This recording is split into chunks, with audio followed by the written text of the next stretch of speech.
The following story and photos are from GiantPandaKing's book, Gotham 1919 to 1939, by Russell S. Beatty, available from www.GiantPandaKing.com. Viewer discretion is advised.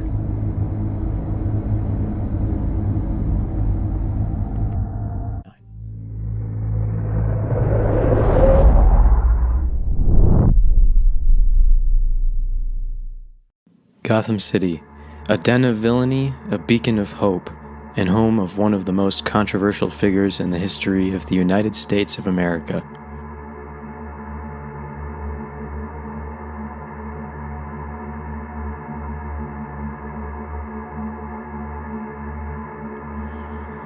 Founded in 1685 by Captain John Logerquist, the city has been a center of crime and a topic of debate throughout the United States.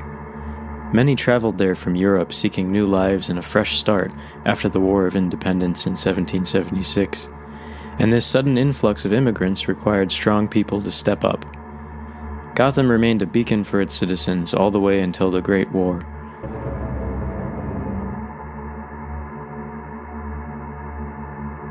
World War I rocked the very foundations of the world, splintering lives, breaking apart families, and damaging the minds of soldiers who fought bravely and returned home.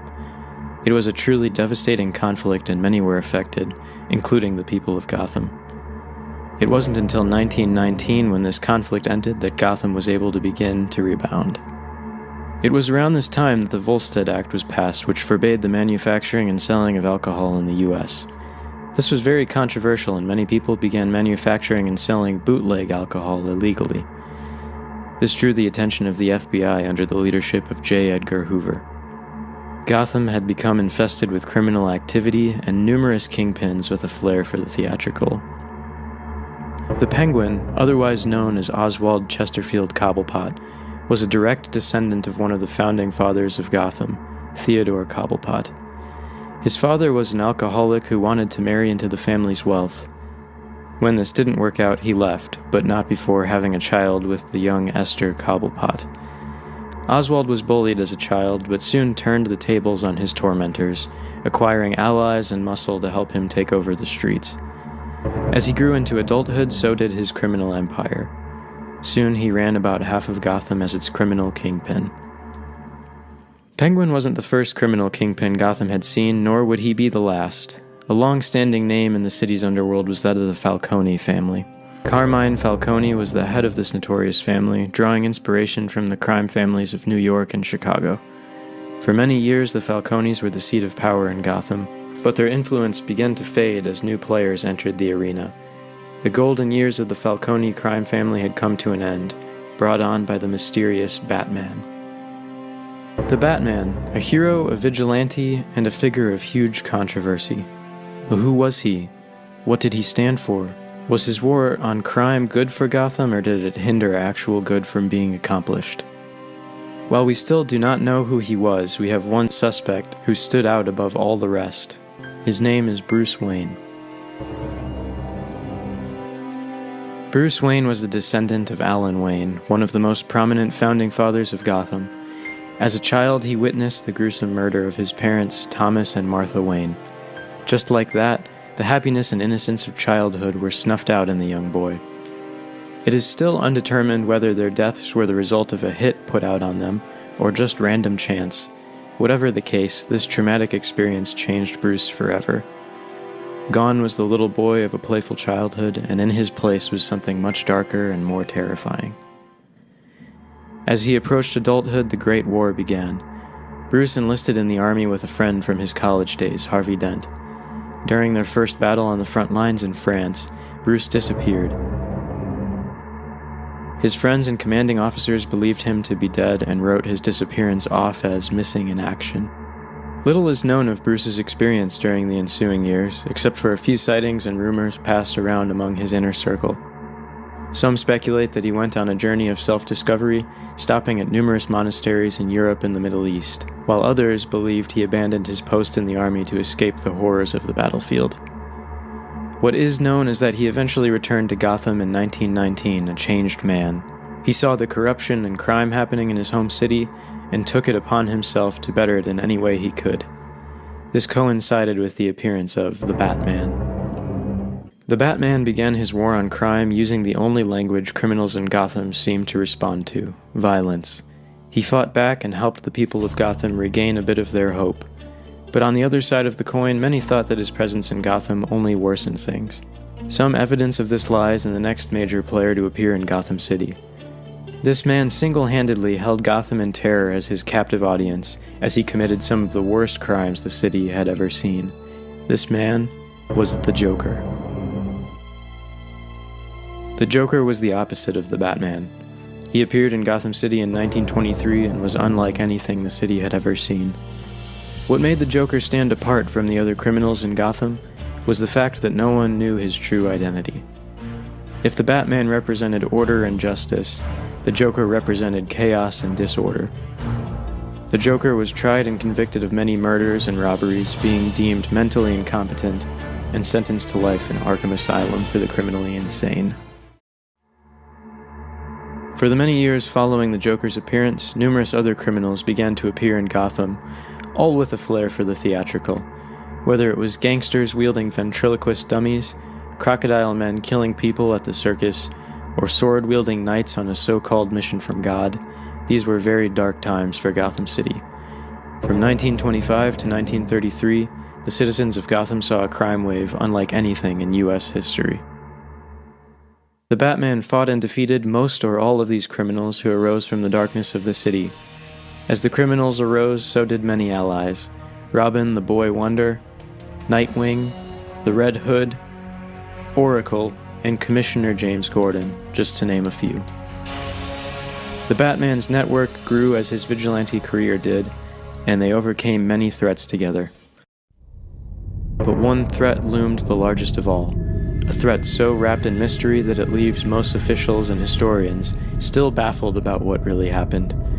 All of this took place during the Shadow War of Gotham City. There were many warning signs that this war was coming, but not many heeded them. It was a well-known fact that Gotham City had been seeded with corruption since the Great War, but nobody knew to what extent until it was too late. A mysterious group known only by a few as the League of Assassins had infiltrated almost every layer of Gotham's infrastructure. Their goal? To cleanse the world of crime and corruption. Their leader, Ra's al Ghul, was at odds with the Batman. It is speculated that the Batman had trained with this mysterious cult in the past, and that Ra's and the Batman had fallen out. The citizens of Gotham could only hide and watch as numerous rooftop battles ensued between the League of Assassins and the Batman's allies. They even watched in horror and amazement as the Batman aligned himself with his former foes, such as the Catwoman. By the end of it all, there were countless deaths on both sides of the Shadow War. The police had been unable to maintain the peace, and many civilians rose up in outrage, calling for the outlawing of masked vigilantes. The government heard their cries and sent the National Guard to regain control of Gotham City. From 1937 to 1939, the city saw relative peace, at least for a little while.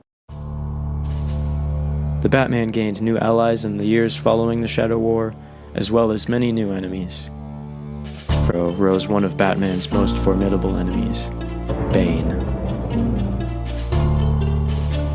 Bane was a victim of the horrific and inhumane experiments conducted on the prison island.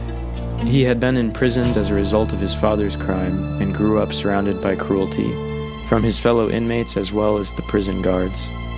When he was subjected to experiments with a drug nicknamed Venom due to its potentially lethal nature, Bane didn't die. Instead, it transformed him into a murderous, raging monster. He killed those responsible for the experiments and broke out of Peñadero, turning his sights to Gotham City and the notorious Batman. The meeting of these two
Whether or not the Batman's impact was good or bad is still a widely debated topic, but what we do know is this: even in the face of great danger, he did not abandon the people of Gotham City to the darkness, and he will live on in history for many more years to come.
In front of the entire circus, as well as their horror-struck son, Dick.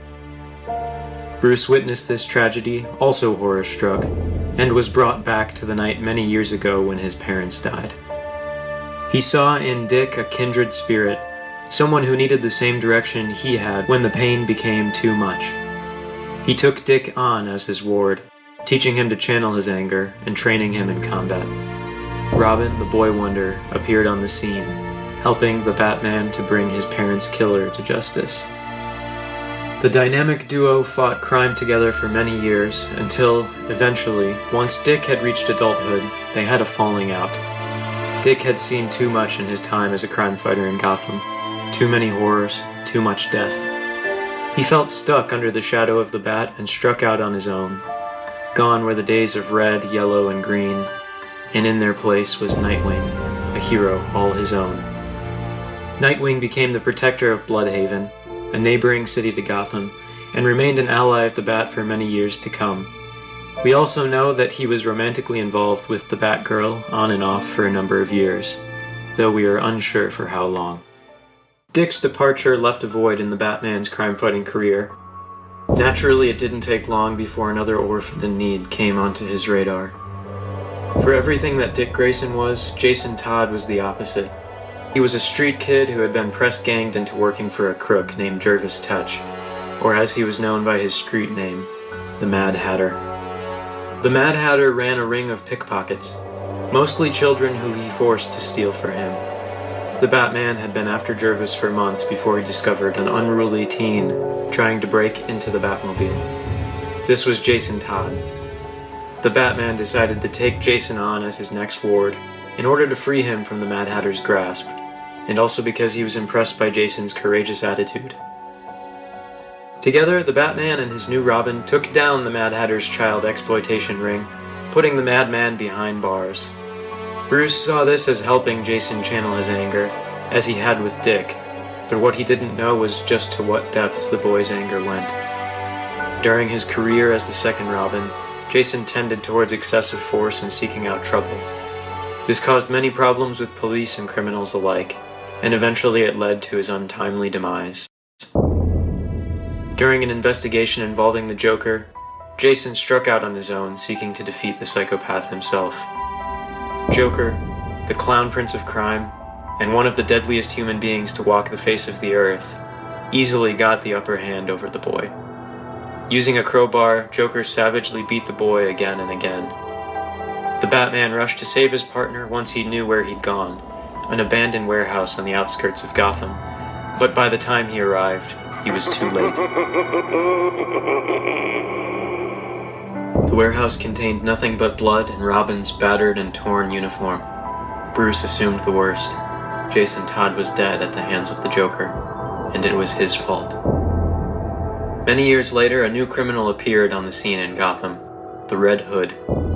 He began to take over the criminal element in Gotham, but this was short-lived once the Batman and his allies discovered his true identity.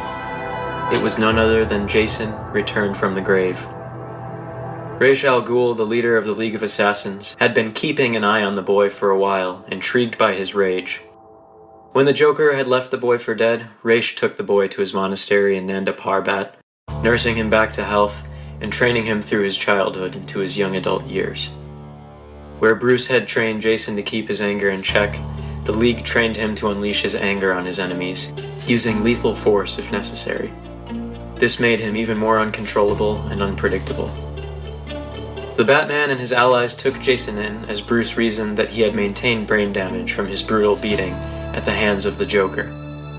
Eventually, Jason gave up his murderous ways and joined the Bat family as an ally. During the years that Jason went missing, presumed dead, the Batman became a much darker force in Gotham. His feeling of failure at Jason's death caused him to spiral deeper and deeper into solitude. His vengefulness went to extraordinary depths in dealing with criminals. During this time, a boy named Tim Drake began to study the Bat. He was an admirer of Sherlock Holmes novels and had developed astute skills of observation, deduction, and forensic science. Tim was a prodigy, his mind sharp as a knife. He used these skills to deduce that the Batman's true identity was Bruce Wayne. Tim approached the millionaire, confronting him and asking to be his new protege. Bruce declined initially. Tim was much older than the other two Robins had been, and it had been too soon since Jason's death. Bruce had vowed never to take on another ward. Tim was not satisfied with this answer. Basing his design off the costumes of the other Robins, he created his own uniform using very durable materials, much more protective than the other outfits had been. As the Batman's vengefulness increased, so did his recklessness. During an investigation into his former friend, Harvey Dent, now known as Two-Face by the criminal underworld of Gotham, the Batman found himself captured. Tim, now the new Robin, arrived on the scene, freeing and helping the Batman, and together they fought Two-Face and his gang, apprehending them. Tim had earned Bruce's respect, becoming one of his most trusted allies. The next person to don the mantle of Robin was an unexpected one. The daughter of Ra's al Ghul, Talia, arrived on the doorstep of Wayne Manor one day. She had a child in tow with her whom she claimed to Bruce was his. During Bruce's years of training with the League of Assassins, him and Talia had become romantically involved. Unbeknownst to him, she had conceived and given birth to Damian, raising him in the League until he had reached 10 years of age. Bruce could tell that she was not lying. The boy was clearly a Wayne in appearance, even if he had the demeanor of his grandfather Ra's. Talia gave Damian the choice of whether to return to Nanda Parbat with her, or to remain in Gotham with his father. The boy chose to stay with Bruce. Bruce had to work to undo much of the conditioning the League had put the boy through. Damian had a tendency to seek out violence and vengeance above all else, seeing no issue with murdering criminals to achieve peace. He was by far the deadliest of the Batman's protégés, even if he was the youngest. Because Tim was Robin at the time of Damian's arrival, Tim stepped down from the role, taking on his own mantle as Red Wing. This allowed Damian to step under the Bat's wing and grow into a crime fighter, not hell-bent on death and revenge, but on justice and hope. Damian considered becoming the next Batman to be his destiny, wanting more than anything to take on the mantle of the Bat one day. In conclusion, there have been many to take on the role of Robin,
We've learned about the Batman, his war on crime, and his allies.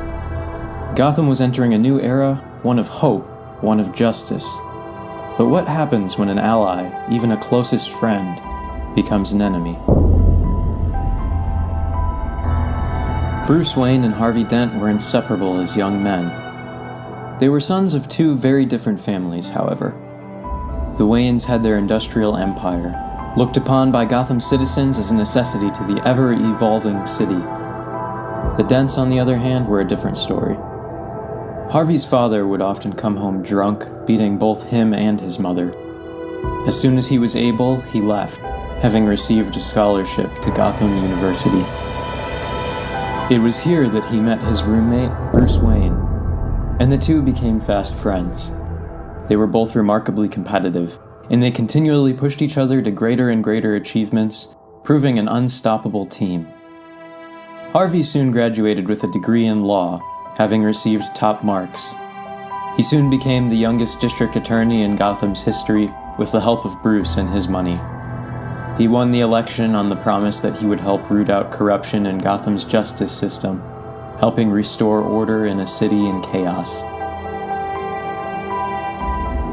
Soon, World War I began. Harvey saw this as an opportunity to defend his country and return a war hero, even furthering his public standing in Gotham. It was no surprise to the public when Harvey decided to join the war effort, but it was not well received when Bruce decided to join him as well. Many saw it as a rich boy wanting to play hero without realizing what he was getting himself into.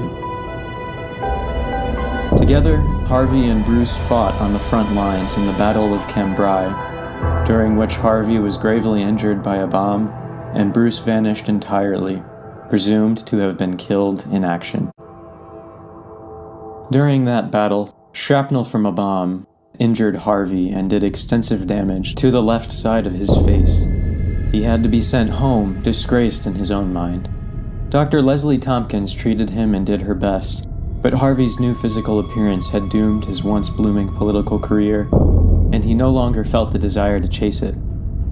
His fiancée had left him after seeing his new appearance, his best friend was missing, presumed dead, and with nowhere left to turn, he went back to his father to ask for help.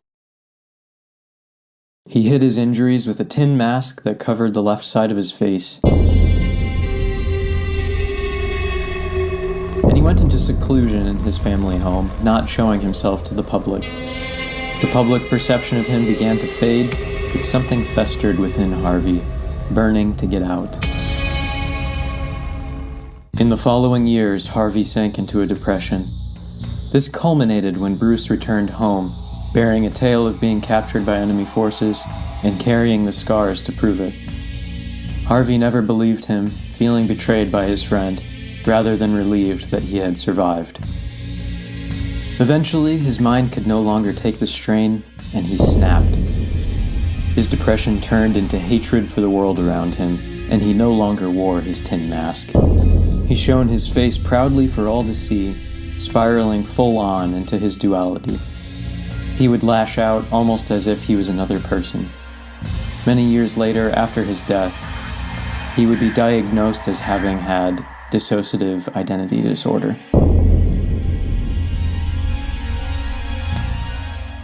Harvey had always had a dark side, even before his disfigurement. It stemmed from his hatred towards his father, and it was almost as if his scarred face gave physical form to his disembodied rage. It grew so strong that it manifested as a second identity, calling himself Two-Face.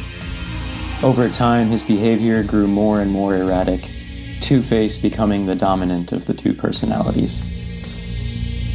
Two-Face began his criminal career soon after, gaining the fear of both citizens and criminals alike due to his sadistic nature. His duality continued to increase in many ways. His suit split down the middle in two different styles, his silver dollar which he flipped to make his decisions. He was becoming unpredictably deadly.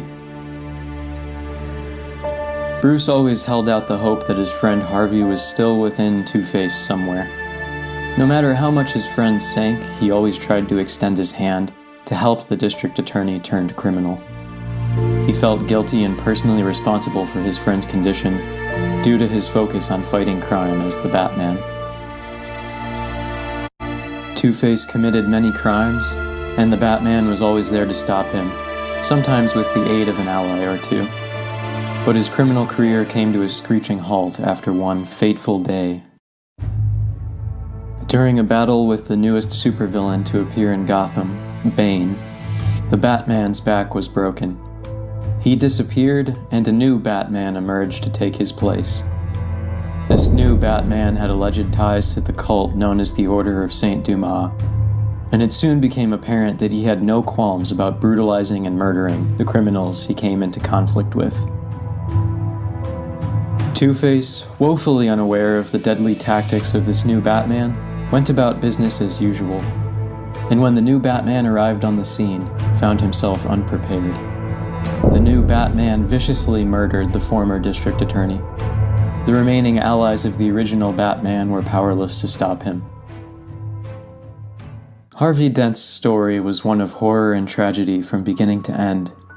He was powerless at the hands of his father, powerless at the hands of World War I, and powerless to stop his mind from betraying him. So what became of him after death? Harvey Dent's body was recovered by the police, and his features were even more unrecognizable due to the damage done by the new Batman. A death mask was constructed to place on Harvey's body, though it was not a recreation of how his face had been before the war. It was a recreation of what he had looked like as Two-Face. To some it seemed tasteless, but to others it seemed fitting. Harvey Dent had been a positive force in Gotham, but Two-Face had been a scourge. Many objected to the funeral being held at the City Hall, but it transpired nonetheless. The Batman always carried the guilt of his friend's downward spiral, and always felt the weight of his death. Gotham will never forget Harvey Dent, as he was a perfect example of the city's own duality, the light of hope in its citizens, and the darkness of evil in its criminal element.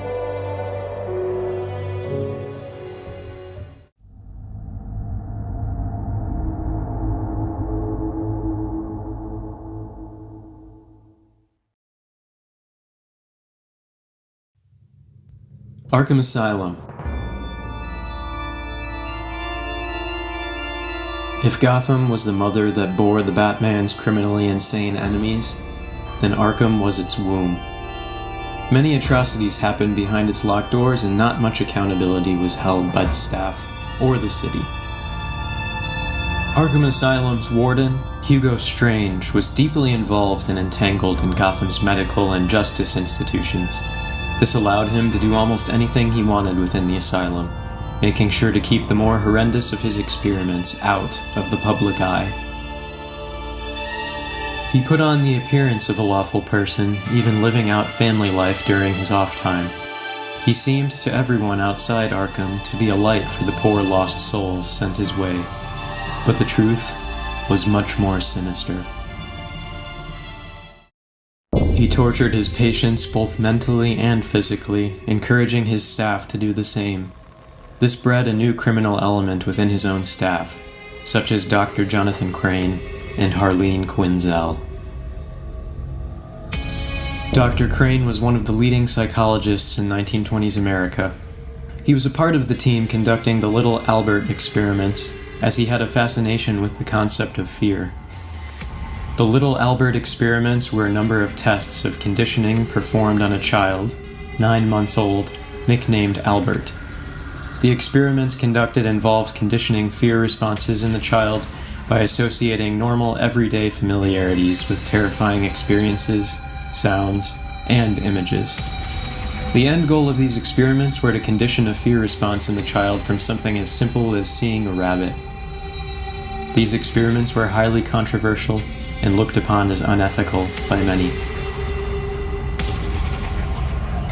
Due to his experience with these experiments, Dr. Jonathan Crane wanted to become the leading expert on phobias, leaving his professorship to work under Dr. Hugo Strange at Arkham Asylum for the criminally insane. He was not uncomfortable with the unorthodox methods applied by the warden, as he had already been a part of a morally ambiguous experiment. And so he himself began to conduct some of the most unethical experiments on the inmates, attempting to induce fear. Through these experiments, he developed a psychoactive drug which, when breathed in its gaseous form, enhanced the fear and paranoia of an individual. His hunger for experimentation was not satiated just by testing his drug on Arkham's inmates, however. After hearing reports of the Batman, he decided to take on a persona of his own. Donning a burlap mask, Dr. Crane went into Gotham City, finding unsuspecting victims and its citizens. He would strike quietly and suddenly, dosing his victims with his fear toxin and leaving them writhing and shrieking in terror. He had become the Scarecrow.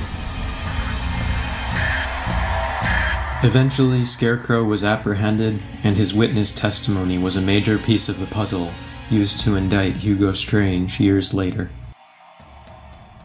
Jonathan was not, however, the only one corrupted by Arkham's allure. Arlene Quinzel was quiet and shy for most of her childhood. She lived with her drunken father and stayed below the radar so as not to incur his wrath.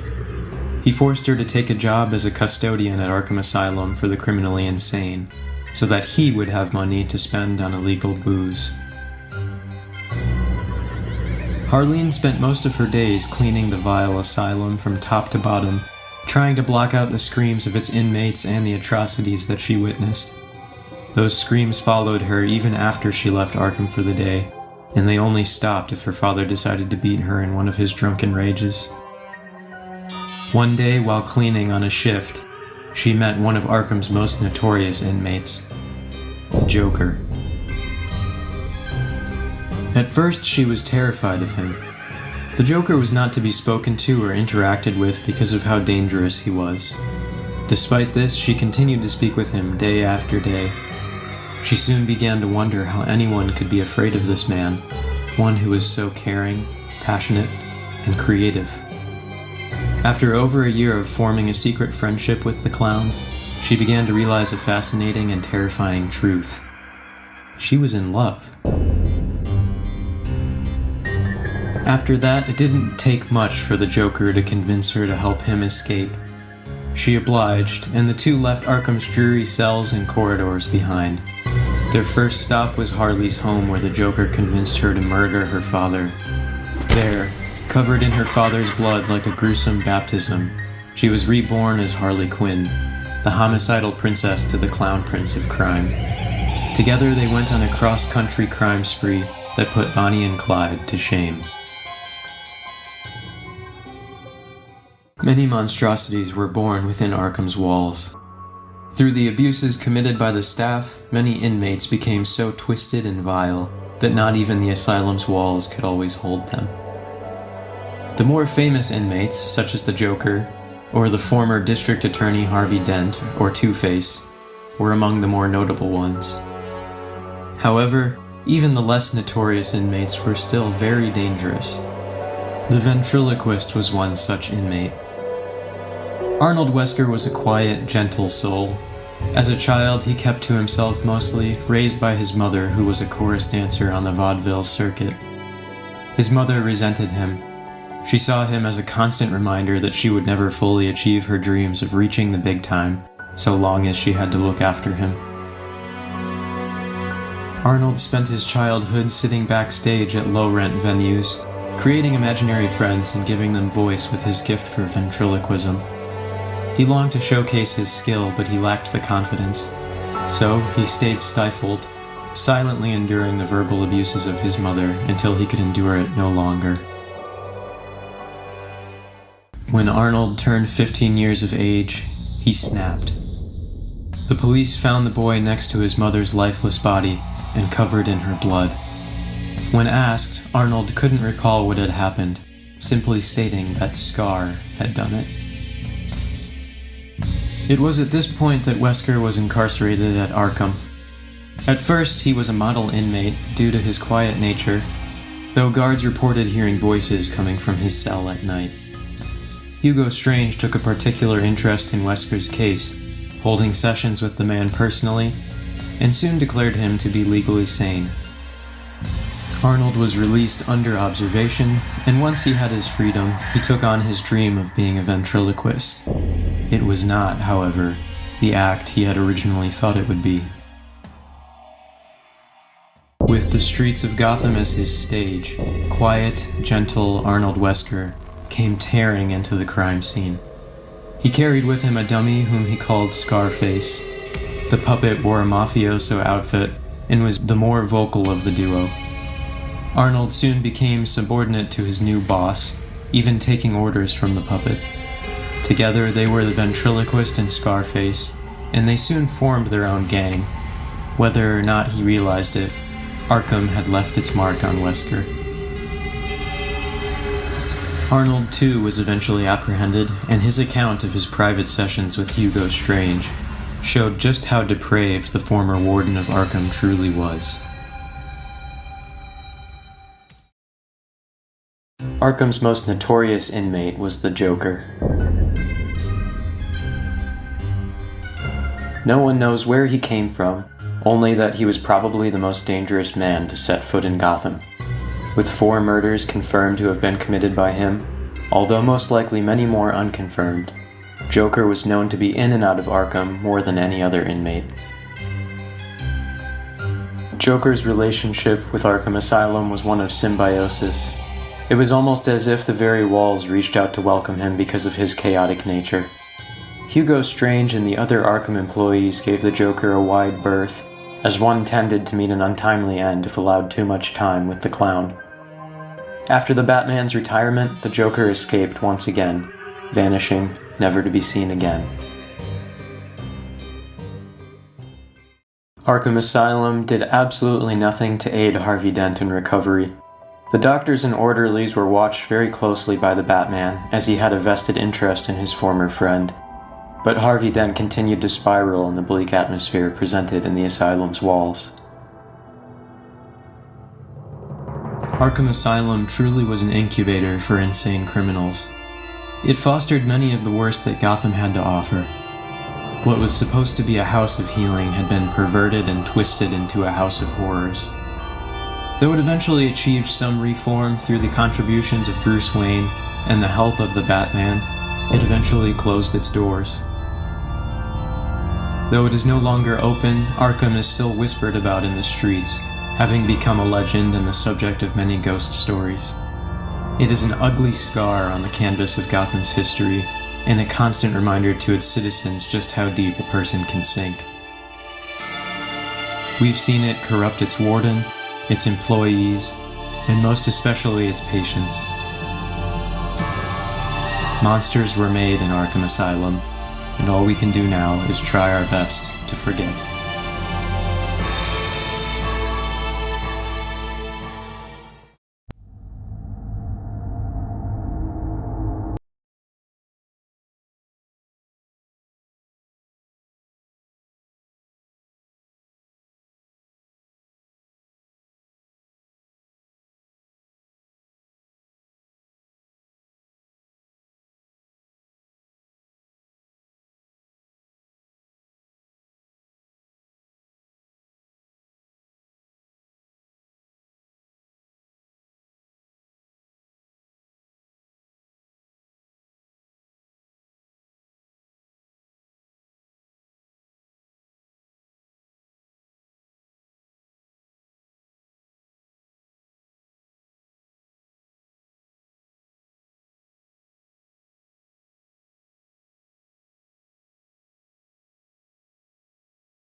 Really made him unique, his intellect.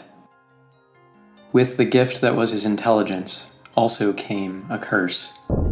He found that he would often be bored by many of his friends and family. Edward became obsessed with riddles and puzzles, anything that would help him with his ever-present boredom, chasing the thrill of and always seeking the next challenge to overcome. His parents spent their many resources in fostering Edward's gift, even though they may not have understood his fascination with the riddles or games as he called them. But they did see it as a way to focus his talents. Edward enjoyed these puzzles not just for the challenge.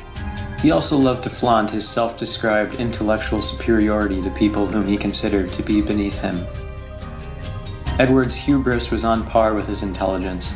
His mind was sharp, and so was his interaction with others, as he had no patience to suffer fools. When he grew into young adulthood, his parents sent him to Gotham University to follow in his father's footsteps and study law. It was there that he was introduced to the ideas of German philosopher Friedrich Nietzsche. Soon, Edward became obsessed with Nietzsche's philosophical theory of the Übermensch.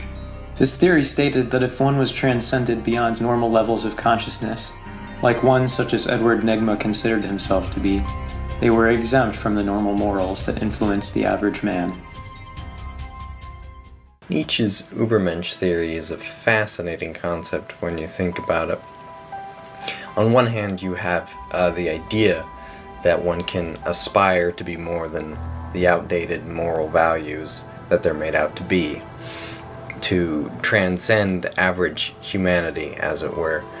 On the other hand, you have someone like Edward Nygma, who saw this as an excuse to commit the gruesome murders that he did and chalk it up to being above society's morals.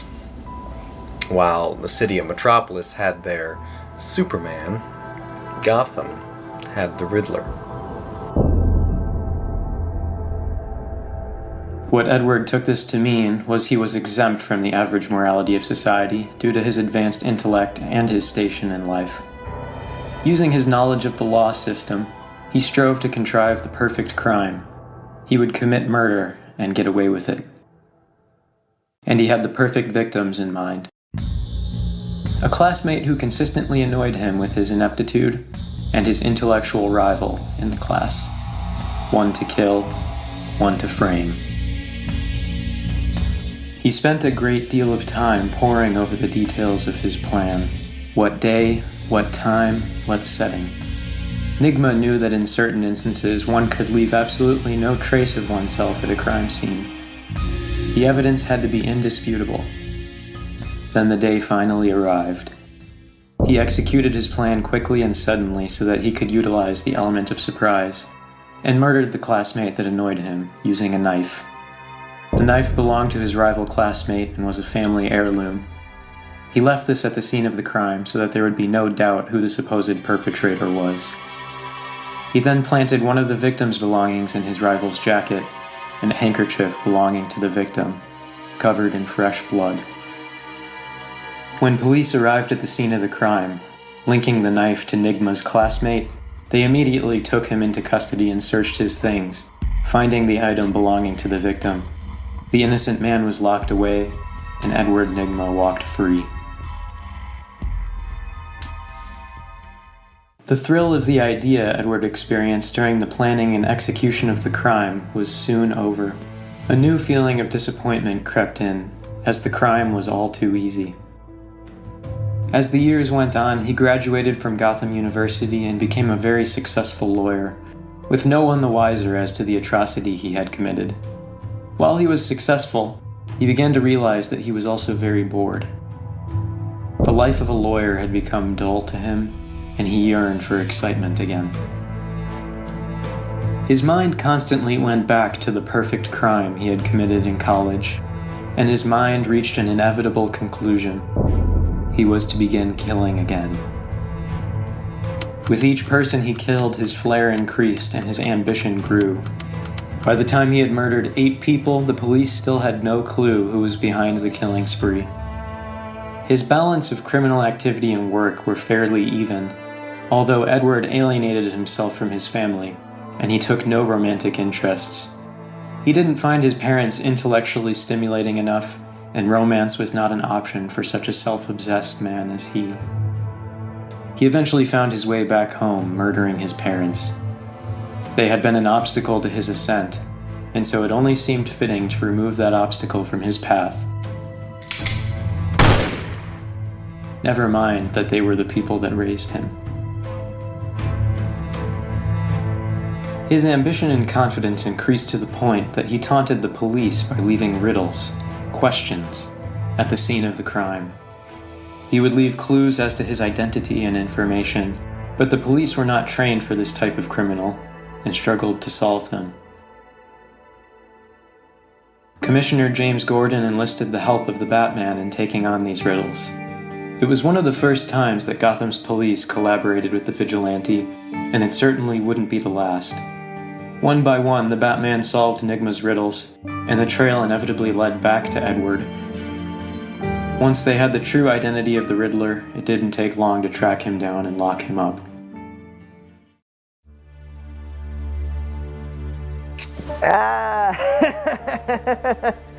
So, you want to know about my uncle, Uncle Bullock? Yeah. Oh, well, the year was 1920, I don't know, it was 1920 something. And Uncle Bullock, oh man, Uncle Bullock and the GCPD, let me tell you, they were at their wits' end with this guy. They called himself the Riddler. Yeah, the Riddler. Because after riddle, it was like some sort of, I don't know, a gimmick. Everybody got a gimmick. And there was no end in sight to the killings or even the madness. It made them desperate. You know, it made them desperate. Even desperate enough to turn to the guy they'd also been hunting not that long ago. The Batman. Yeah. And the Batman, he was getting results, and so they brought him in. It was like a new chapter in Gotham City, the police department, and they were beginning to turn things around. You know, it just started turning just like that, and it ended up helping, you know, them in the end. But between you and me, the guy's nuts. He was encouraged by his legal counsel to plead insanity. Edward would have no such thing being said about him. His crimes should be studied as examples of perfection.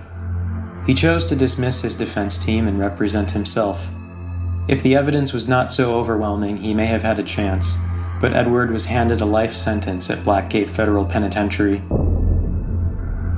located on a solvated island in Gotham Bay. The remote location and harsh environment that surrounded it made escaping not an option.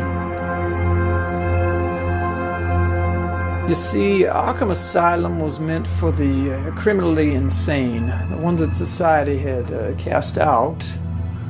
But when all these super criminals began to appear in Gotham, the city realized that Arkham just wasn't enough. Blackgate was retrofitted with everything it would need to house special case criminals like Victor Fries, Kirk Langstrom, Waylon Jones, to name a few. It only made sense that someone like Edward Nigma would end up there. Blackgate had the facilities to contain a man whose intellect was so sharp that he would escape any normal prison. After many years of incarceration, Edward Nigma had become extremely agitated and bored. He was slightly relieved by his responsibilities of being caretaker of the penitentiary library, but he was still cursed by his own mind. Eventually, the agitation gave way to compliance. When Tim Drake, or Red Wing as he was now known in the crime-fighting world, came to a dead end in his investigation of the sequence killer, Victor Zsasz, Tim had the idea to interview Nigma. He hoped this would give him insight into what made thrill murderers like him tick. The Riddler, now much more amicable due to the years behind bars, readily cooperated. Tim was not prepared for the games the Riddler would play with him. Edward did help, of course, in the capture of Mr. Zsasz, but he used the relationship with Tim as an opportunity to attempt an escape. It was thwarted at the last minute by the Red Wing and the Spoiler. The interaction was not wasted. It was an early attempt at what eventually became criminal profiling.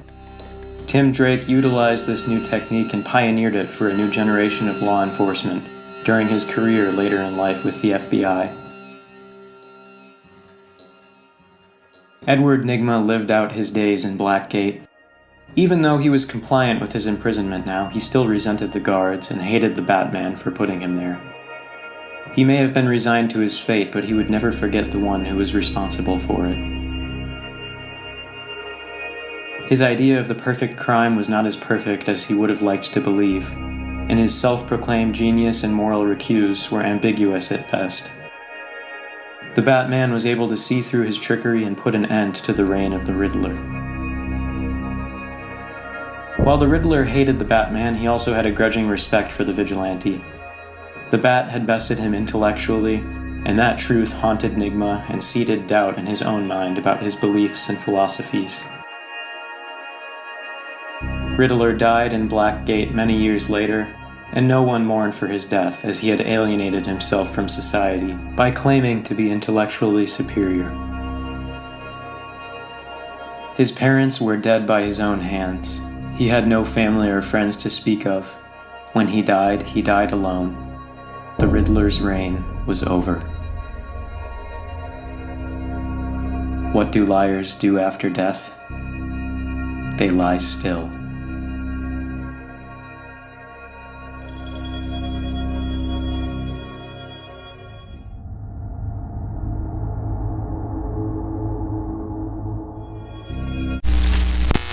For a few, life in Gotham was plentiful and reaped nothing but rewards. For others, those rewards had to be snatched from the city's very flaws. Selina Kyle was one such person. Even from her early years, she had been known by the Gotham City Police Department all too well. She never quite felt like she fit in where she was born. She had lived in an abusive home and took it upon herself to run away late in her childhood. Her father had been a drunkard and a small-time criminal, and her mother was verbally abusive toward her. She felt like the people who were supposed to provide her with protection and nurturing had stolen away her childhood. It was no wonder that she truly felt at home out of that house. It was here on the streets of Gotham where she was picked up by Miss Rose, the most powerful madam in Gotham. Selina became Miss Rose's right-hand woman, managing all of her establishments and taking care of problems as they arose. With this came wealth, power, and in a sense, security for Selina. Selina became a master manipulator, blackmailing many Gotham figureheads and representatives. She would put them in compromising situations, then photograph them to use as leverage to gain what she wanted. Aside from this, she was not opposed to also using violent force to get what she wanted. As times changed and the years progressed, Miss Rose fell out of power in Gotham. Crime lords like Falcone and Penguin took the center stage, their outfits taking over many operations. Miss Rose was caught in the crossfire of their takeover, killed by the gangsters. Selina found herself back on the streets of Gotham, fending for herself. Her safety and security had been ripped away once again. This taught her an important lesson. To be just herself made her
were held under her sway.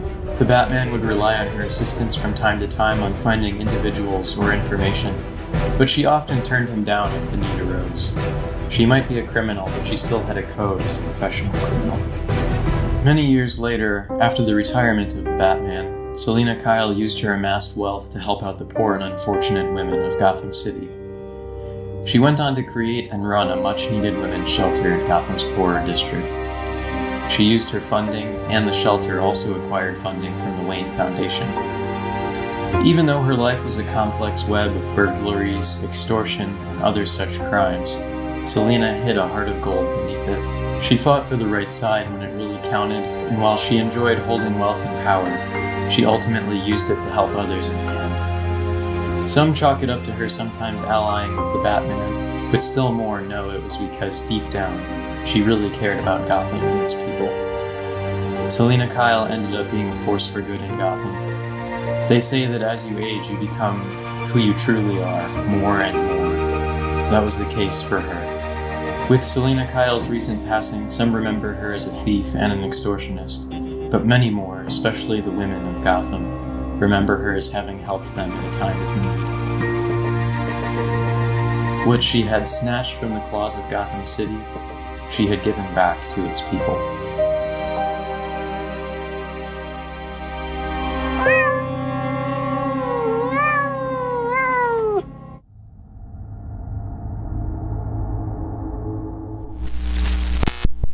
In the wake of the Great War, fewer people were allowed immigration to the U.S. from Europe, but some were still admitted. One such person was Victor Fries, a scientist from Austria. He had traveled to America to further develop his research into the newly budding field of cryogenics. He expected to find much in his research, but what he did not expect to find was true love. It was here, in America, that Victor met Nora. The two fell in love and soon became married. She was the only one who could melt his heart. Soon, Victor's research began to gain the attention of many important people. He was approached by the board of GothCorp, the second biggest company in Gotham. They offered him funding for his research and a laboratory to house his experiments. With Victor at the lead, GothCorp was in a full-on technology race with Wayne Enterprises to find the next big breakthrough. This soon began to unravel, however, with the discovery that Nora was sick. In fact, she was dying.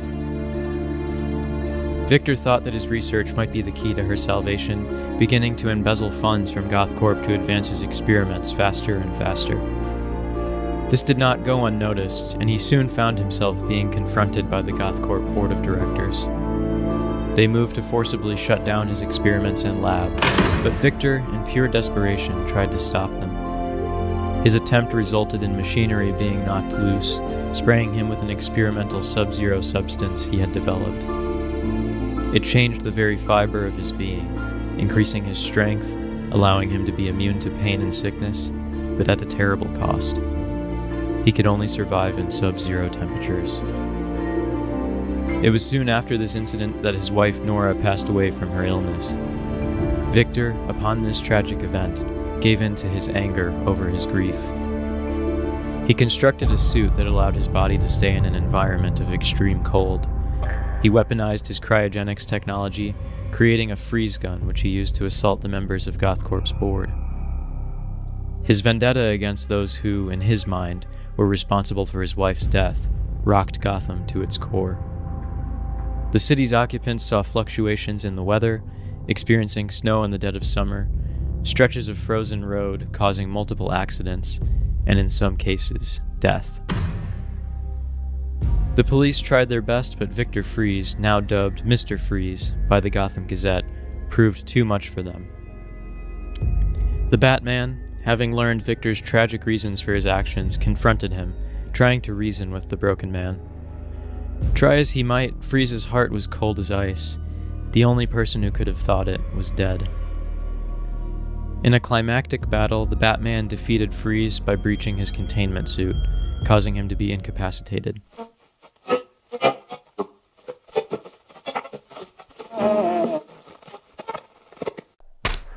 Jack Ryder here, bringing you a live report of the battle between the Batman and Mr. Freeze. Much of Gotham's business district is covered in a blizzard to rival the Knickerbocker storm of 22.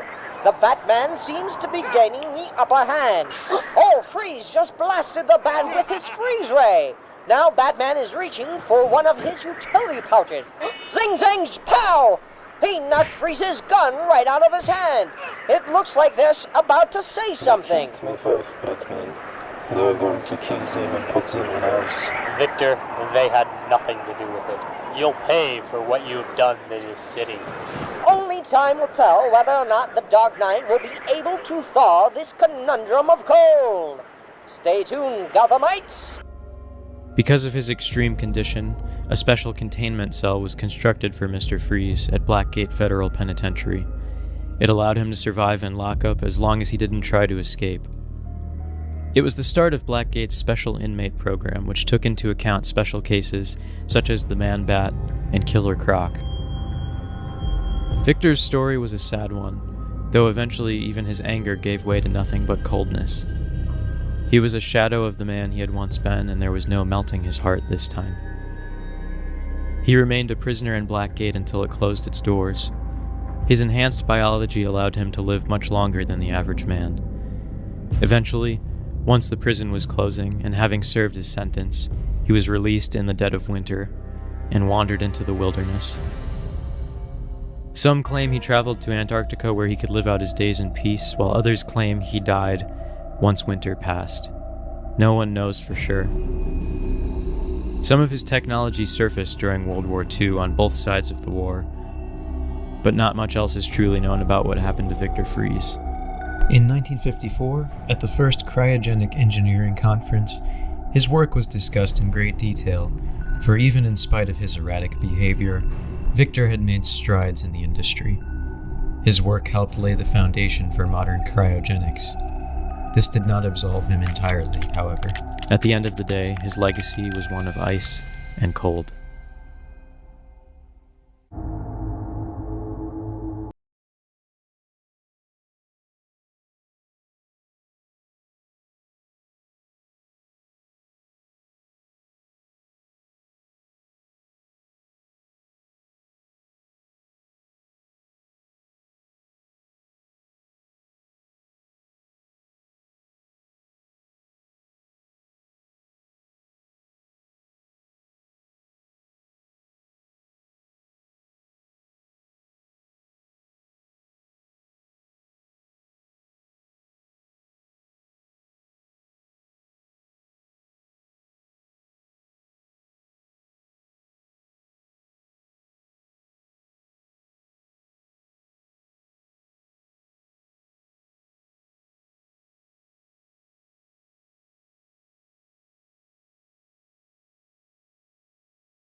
Flying in the face of danger helped people to see that anyone could stand up to the darkness of Gotham's underworld. Many more did rise in her wake, and many more made a difference as a direct result of the inspiration caused by Barbara Gordon. Whether or not the Batman's impact on Gotham can be proven to have been good, the Batgirl's impact reverberated on for years to come, and she continued to see it to fruition long after. Although she is no longer with us, Barbara Gordon will always be remembered for the strides she took, paving the way for women in Gotham and helping those in need.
But Langstrom found a way to bond himself with Bat DNA. It transformed him from a studious scientist into a gangly hybrid monster. His ears became large and pointed like a bat, his fingers became like claws, and his behavior became animalistic. Confused and drastically transformed, Langstrom wandered into the city, causing mass panic and dismay. Many people were injured during the mayhem. The US government abandoned their project altogether, seeing it as a failure. No such attempt on cross-species genetics has been made since. The Batman, seeing the pandemonium while on patrol, went to investigate, and managed to bring the beast down. Langstrom was transferred to Blackgate Federal Penitentiary as a new addition to their special inmate program, and fitted with a custom cell where he could be observed and potentially cured. Curing the Man-Bat, as he was dubbed by the Gotham Gazette, proved to be impossible. Langstrom's research and notes were nowhere to be found and are still lost today. Therefore, reverse engineering the process was not an option. Being named the Man-Bat, like a cruel play on the Batman's moniker, seemed to drive Langstrom even further into his animal behavior. The records of what became of him are also lost, but some claim he may still roam the island on which the former penitentiary resides, and if you listen hard enough, you may just hear the inhuman screeching of a bat.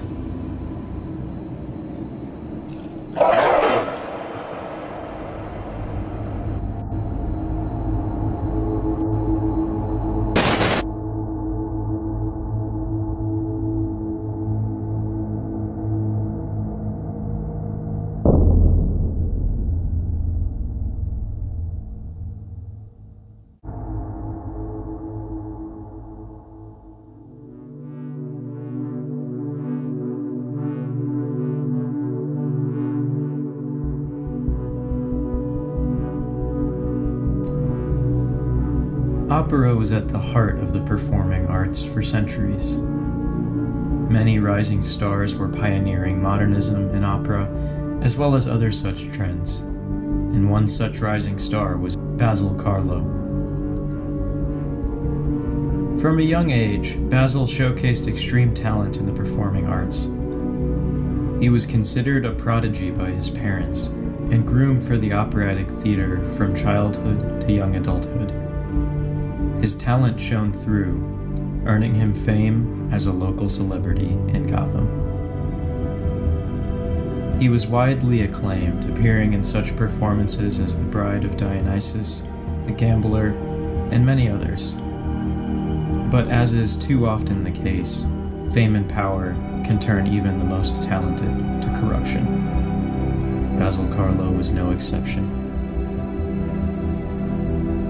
As he became older, he began to turn to the bottle to cope with his fame and fortune, becoming depressed and paranoid. He was also beginning to leave his golden years behind, and he was worried about the prospect of being ushered out. At first, this didn't affect his performance or interaction with the other performers. He continued on like normal, singing and maintaining appearances. No one was the wiser to his internal struggle. As time went on, however, the stress caused him to drink more and more, losing himself in the liquor. His once dignified and amicable personality became twisted and even abusive. He would lash out at his fellow performers, and even got into some physical altercations with them over minor disagreements. These incidents continued so much that he was eventually let go by the Gotham Opera House. The disgraced singer, still stuck in his depression and alcoholism, tried desperately to find work somewhere, anywhere else. After much searching, he began to realize that no place in Gotham would have him. Word had spread of his drinking problem and erratic behavior, and no one wanted the bad press that Basil Carlo would bring. His worst fear was realized. He was no longer relevant. He was a disgrace. He felt alone, unnoticed, and forgotten, and soon his depression turned to burning anger and hatred. In an alcohol-fueled rage, he plotted to burn the Gotham Opera House to the ground, with most of his former colleagues still inside.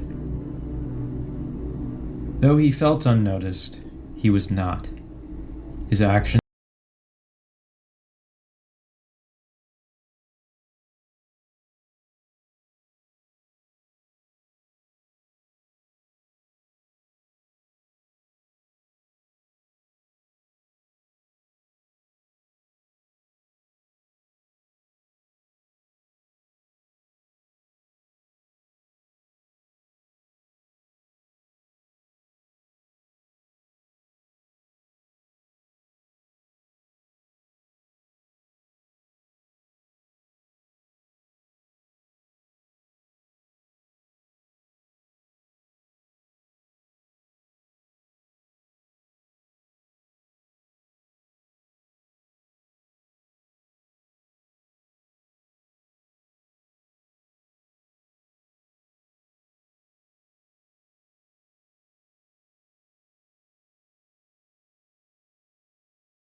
custody.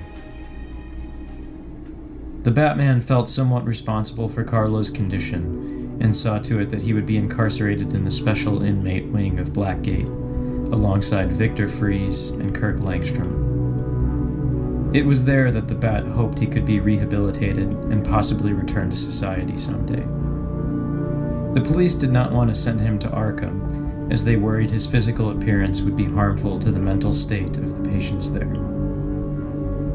Blackgate did not have the desired effect. In fact, it had the opposite. Clayface's hatred continued to fester during his incarceration. He became the latest in the line of freakish and tragic villains to appear in Gotham City. Clayface died in Blackgate years later, well before the prison closed down. Some attribute his death to his physical condition, and others claim it as part of a conspiracy involving the heads of the Gotham Opera House. But whatever the case, Basil Carlo was merely the latest in the worst Gotham had to offer. Ashes to ashes, and dust to dust. Or in the case of Basil Carlo, clay to clay.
Back.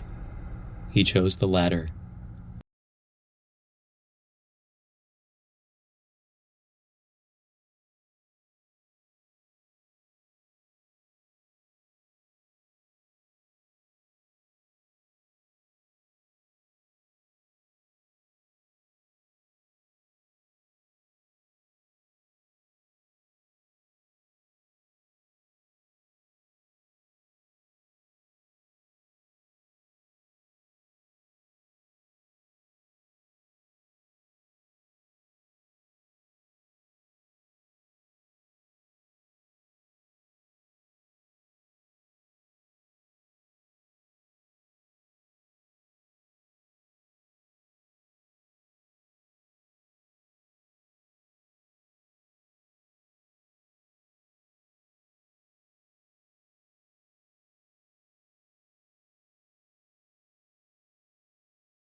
Agreed to stay out of Gotham in exchange for help taking down his biggest rival.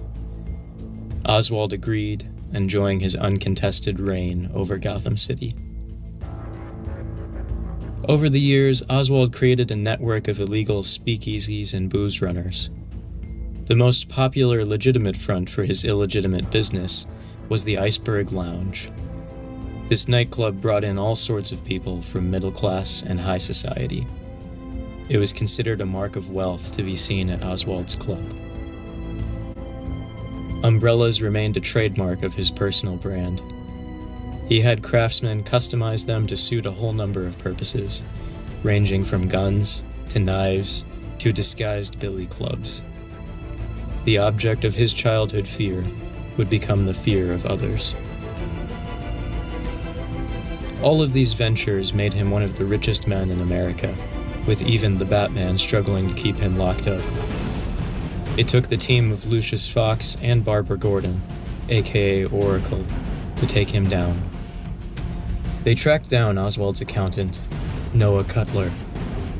Using the information obtained from Cutler's arrest, they determined that Oswald had not declared or paid any income tax in over 10 years. The Batman brought this evidence to the Treasury Department, and they were finally able to bring down the Penguin. Even though he was arrested for tax evasion, there were plenty of other nefarious and more gruesome crimes he committed. The name of the Penguin struck fear into the hearts of criminals and law-abiding citizens alike.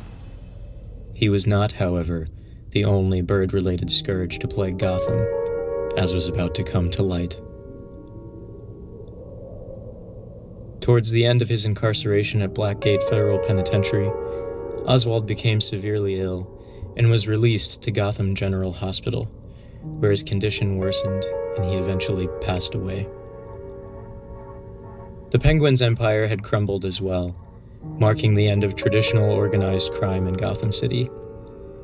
Many would try to obtain the legendary status that the Penguin had achieved, but all would fail. Oswald Cobblepot was, and always will be, the most successful crime lord Gotham has ever seen.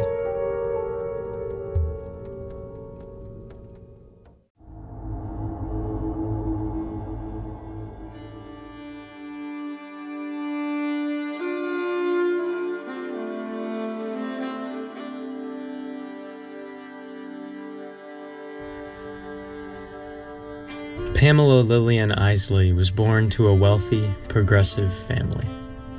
Her mother was from France, having met Pamela's father in America. Early on, education was one of the family's top priorities.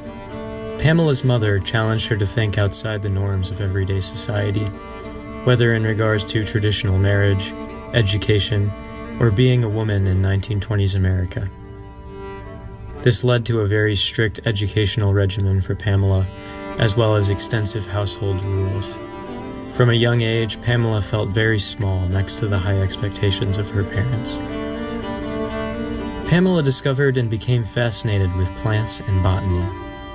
The plants were her refuge if life ever became overwhelming. Once she reached young adulthood, she went to Gotham University to study botany, staying true to her family's progressive nature. She was top of her class, and it became evident that Pamela was extremely intelligent. She completely absorbed everything she learned about botany and plant life. Because of this, she was set to be one of the first women in a field that most other women could only dream of being in. Pamela truly only cared for her studies, but she was quite beautiful. Many boys in her classes vied for her affections, but she cared little for any of their advances. The young woman had been denied her own desires for so long by her parents. Eventually, however, her love for her studies became fixated upon her professor, a married man. She found him very attractive, but it wasn't until the professor began to notice her attraction to him that the two began an affair. Pamela's professor took advantage of her attraction to him, making illustrious promises to her. He promised he would leave his wife and family for her. He even promised to help her gain prestige in her future career. Pamela was so enamored by these promises that she couldn't see the emptiness behind them. Eventually, word got out about their affair. Panicking, Pamela's professor cut off their relationship, returning to his family. Pamela was expelled from Gotham University, crushing her dreams of becoming a full-fledged botanist. Her family, upon learning of her escapades, also cut her off, leaving her without any money. Pamela was heartbroken. She felt lied to, used, and alone. She promised herself that she would never be taken advantage of again, and that she would never allow herself to be the victim of the story.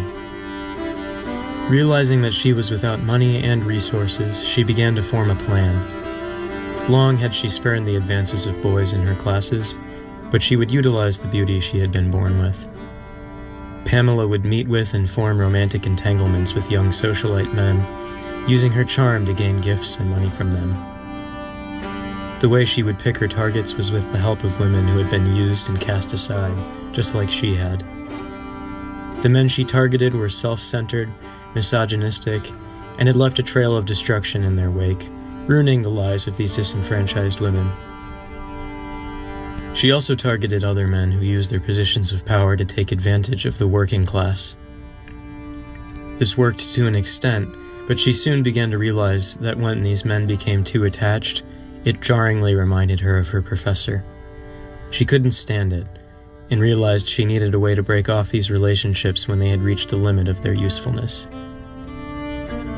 Finding use in her knowledge of botany, Pamela experimented with plants she had acquired over the years, and discovered new toxins and poisons could be derived from them, having different effects. Some could paralyze, and some proved lethal. She tended toward the latter. Pamela laced these poisons into her perfume and lipstick. She also developed antidotes for her own use in order to build up a resistance to the toxins she developed. Now, when a relationship had reached its end, she would bestow the kiss of death upon the men who had unwittingly given her their hearts. Police were baffled by the strange string of deaths. They had difficulty locating any common threads other than the fact that these men were all wealthy and allegedly corrupt. The fact that these men were so enamored with her ended up helping the police. One of her victims was found clutching a framed photograph of her, even as he lay dying. This helped the police to determine their first and most likely suspect. The local newspapers had a field day with Pamela, giving her the moniker Poison Ivy, due to her beauty and the nature of the killings. Poison Ivy's base of operations was a hole-in-the-wall, decommissioned flower shop in the Bowery called Baudelaire's. Here she could cultivate her plants and remain undetected. The building had been abandoned for years and would remain so, making a perfect hideaway. Even after the discoveries made by police, she still managed to stay undetected for quite a while. Ivy became very good at covering her tracks, and the police never knew which socialite men would be her next victim. One of the, quote, golden goose, unquote, prospects she had her eyes set on was Bruce Wayne, Gotham's prince, but she never managed to find good opportunities to get close to the millionaire. Although she managed to stay one step ahead of the police, Ivy eventually found herself in over her head. Once the Batman and the Batgirl became involved in the investigation, they soon found the commonality in the plants the toxins were being derived from. The trail led back to Baudelaire's, where Ivy had been hiding. She was apprehended by the masked vigilantes and turned over to the GCPD. Ivy's trial ended with her being declared clinically insane and suffering from hysteria, as was often the verdict for women who had deviated from, quote, societal norms, unquote. She was sentenced to Arkham Asylum for rehabilitation. It was here that she met a young woman, a custodian named Harleen Quinzel. The two struck up casual conversations from time to time, finding some commonalities. In spite of their amicable acquaintance, Ivy watched over the months as Harleen came to visit less and less, becoming more enamored with the clown prince of crime. Ivy thought it a monumental waste. Harleen seemed nice, and it was well known by most that Joker was manipulative. She watched Harley spiral to the point of freeing the Joker and becoming a criminal herself. In the confusion of their breakout, Poison Ivy also escaped. She had gotten her hands on plants from Arkham's garden yard, and she used it to poison her guard and steal his keys. While the rest of Arkham's staff was distracted by the Joker and Harley, Ivy made a break for it, escaping into the woodlands surrounding the asylum. After her escape, Ivy managed to track down Harley. Joker and Harley had gone on a cross-country crime spree after their escape, but eventually they returned to Gotham. Ivy sent Harley correspondence, and the two remained in touch. After another of the Joker's incarcerations, Harley was distraught, and the two met up, going on a brief crime spree of their own. They called it a girls' night out, and robbed numerous convenience stores.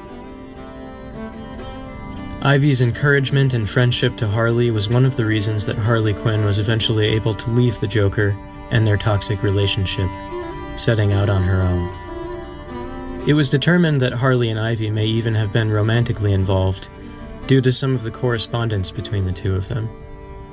It would have been a secret romance due to the injustices and prejudices faced by lesbian and gay couples in the 1920s. No one can say with absolute certainty what became of Poison Ivy.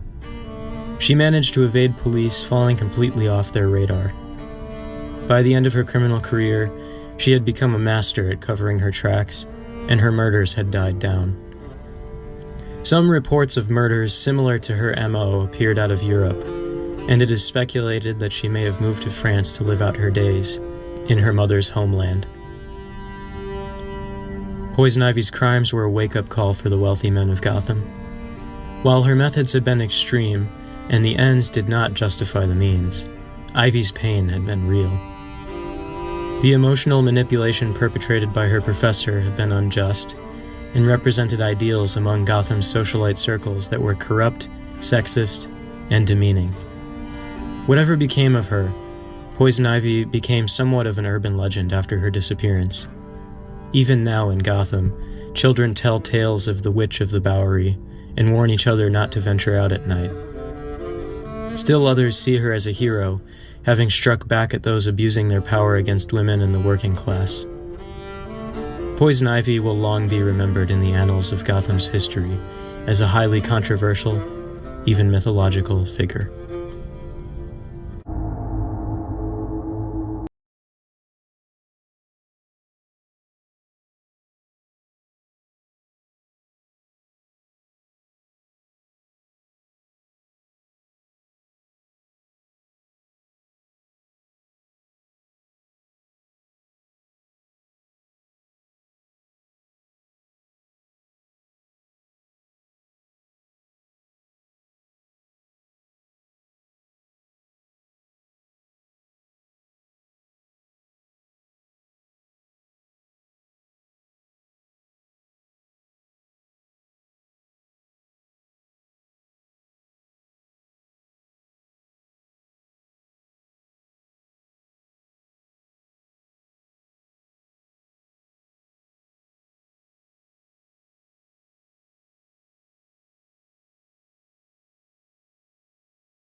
A young rookie joined the Gotham City Police Department.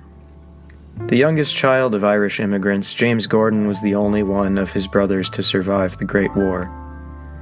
While he was not the only veteran to return home from those horrors, He was one of the few who felt he still had more fight in him upon his return. James found a desire to serve and protect his city, and saw the corruption seeded throughout it. He quickly earned a reputation among his fellow officers as a fair but tough cop. Many small-time crooks had bruises to show for their attempted bribery of Officer Gordon. He also had little tolerance for racism and bigotry, his parents having been immigrants themselves. Jim may have been one of only a few good men working for the city, but one good man would be enough for the Batman. During those early days of Gordon's career, the city was ravaged by gang wars between the Falcone, Thorn, and Penguin gangs. Carmine Falcone had started a gang with his brothers, modeled after the Sicilian mob in Chicago and New York. The Falcone crime family held most of the power in the early days of Gotham's underworld, until Carmine's death in 1924 during the Gotham Gang Wars. The rest of the Falcone family was either arrested by the GCPD or fled Gotham altogether. Rupert Thorne was the corrupt city treasurer for Gotham, and had his hands in every facet of the criminal underworld. His political career was simply a means to an end for him, and he considered himself untouchable. Thorne had links to organized crime and Gotham's elite families, as well as some of Gotham's white nationalist secret societies. One of the Batman's first goals upon his appearance in Gotham was to topple Thorne's political standing. He accomplished this through lobbying efforts via Wayne Enterprises, and destroying his underworld protection as the Dark Knight. After this, Thorne became a fully fledged gangster, running his own small operation. He was eventually arrested, realizing he was in over his head during the gang wars. The disgraced politician and mobster eventually turned himself in to the Batman and the GCPD. The Penguin was a constant pain to the GCPD. He had an alibi for every accusation and the money to hire lawyers for every case. Cobblepot was new blood in Gotham's gang scene, and the victor in the Gotham gang wars. His readiness to adapt to the change present in Gotham was what solidified his standing there.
We now know that Detective Montoya was also a lesbian, which she would have kept secret to avoid further scrutiny.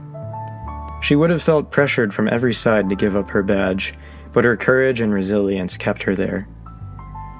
When Montoya was partnered with Bullock by Commissioner Gordon, Harvey was furious. Jim had little patience for Harvey's casual racism, which is why he paired the two, although unfairly to Montoya. Detective Bullock's mentality changed drastically during his time with her. For the little patience Harvey had for Renee, she had even less for him. Every bit of pushback he gave her was met by equal force. She challenged him on his corrupt and racist tendencies whenever she got the chance. The two of them eventually gained respect for each other, and Harvey changed. They had each other's backs, and the two of them were an unstoppable team.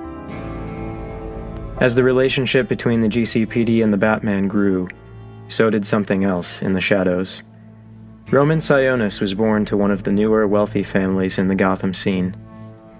The Sionis family gained their fortune from cosmetics and their chain of drugstores. Roman's father, Charles, was the figurehead for the company. Roman grew up in the same social circles as Bruce Wayne, but Roman always resented Bruce and the seemingly perfect family dynamics of the Waynes. Roman's parents discouraged emotion and love, choosing their fortune and social status over them. Charles Sionis had a grudge with the Waynes as well. They had refused to join the FFS, an organization joined by Charles with ugly roots. In Gotham's early years, some of the city's elite families banded together, forming the False Face Society, a white nationalist organization with connection to the KKK. They were not the only one of these groups, but they were one of the most prominent ones. The members of the FFS wore masks not only to conceal their true identities, but also to represent their true selves. Their philosophy was that the masks they wore were symbolic of the masks common citizens wear in society, hiding their true selves beneath false smiles and niceties. By the time Charles had joined, however, their numbers and finances were dwindling. The FFS eventually became less and less active over the years. After Charles Sionis' passing, Roman took on the family business, but soon found himself in over his head. He knew little of business and of prudence, and squandered the family fortune, simultaneously running Sionis Cosmetics into the ground. With little left to his name, he turned to the group that had welcomed his father with open arms. The False Face Society welcomed him too, and his youth and ambition eventually brought him to the top of the chain of leadership. By 1925, white nationalist organizations were growing around the country. Roman saw groups like the KKK gain 6 million new members with their second wave, as well as splinter groups form, such as the Black Legion. He saw an opportunity to wield real power for once by manipulating the fear, paranoia, and bigotry of his followers in the FFS. He claimed that the Jewish and black population in Gotham would overtake white citizens and try to take control of the country. Donning a new mask, one that resembled a skull, he took the name Black Mask, feared leader of the False Face Society. Black Mask's followers began numerous strikes against Jewish and black citizens. Wayne Enterprises was also attacked. Black Mask specifically targeted Wayne Enterprises because of the fact that Lucius Fox, a black man, secretly ran the company. It was a secret because of the racial tension in America at the time, although it eventually became public after these events.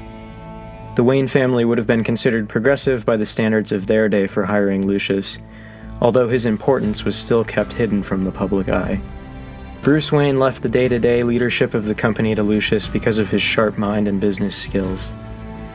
Black Mask's campaign against Mr. Fox ended up being his own downfall, as it allowed the GCPD and the Batman to lay a trap for the deplorable criminal leader. Over time, and after losing numerous members due to arrests, shootouts, and other various circumstances, the False Face Society's resources again began to dwindle. Black Mask, becoming desperate, planned and attempted to execute a bald-faced raid on Wayne Enterprises to attack Lucius Fox. All that awaited him and his followers was the Batman and the GCPD. After a scuffle, most of the remainder of the FFS had been arrested. Black Mask managed to make it inside the building, where he pulled a gun on the Batman, which put them at a stalemate. In spite of this, Black Mask failed to notice Lucius sneaking up behind him wielding a typewriter. Mr. Fox crept just close enough to hit Black Mask over the back of the head, incapacitating him. Even though the immediate threat was gone, Black Mask's last words before being locked away in Blackgate were quite ominous. "You think this is over? You think we were bad? You have no idea. You have no idea." This arrest kicked off Commissioner Gordon's career, cementing him in the public view as a trustworthy force for good. It was also the spark that ignited the police's full support for the Batman's crusade, for better or for worse. It seemed that Gotham's crime rate was going to see a substantial decrease, but as it turned out, this was just the beginning. Darker days were yet to come, and Gotham had only seen a few of the terrors that the world had to offer.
He called the boys in his ring rabbits, and the girls Alices.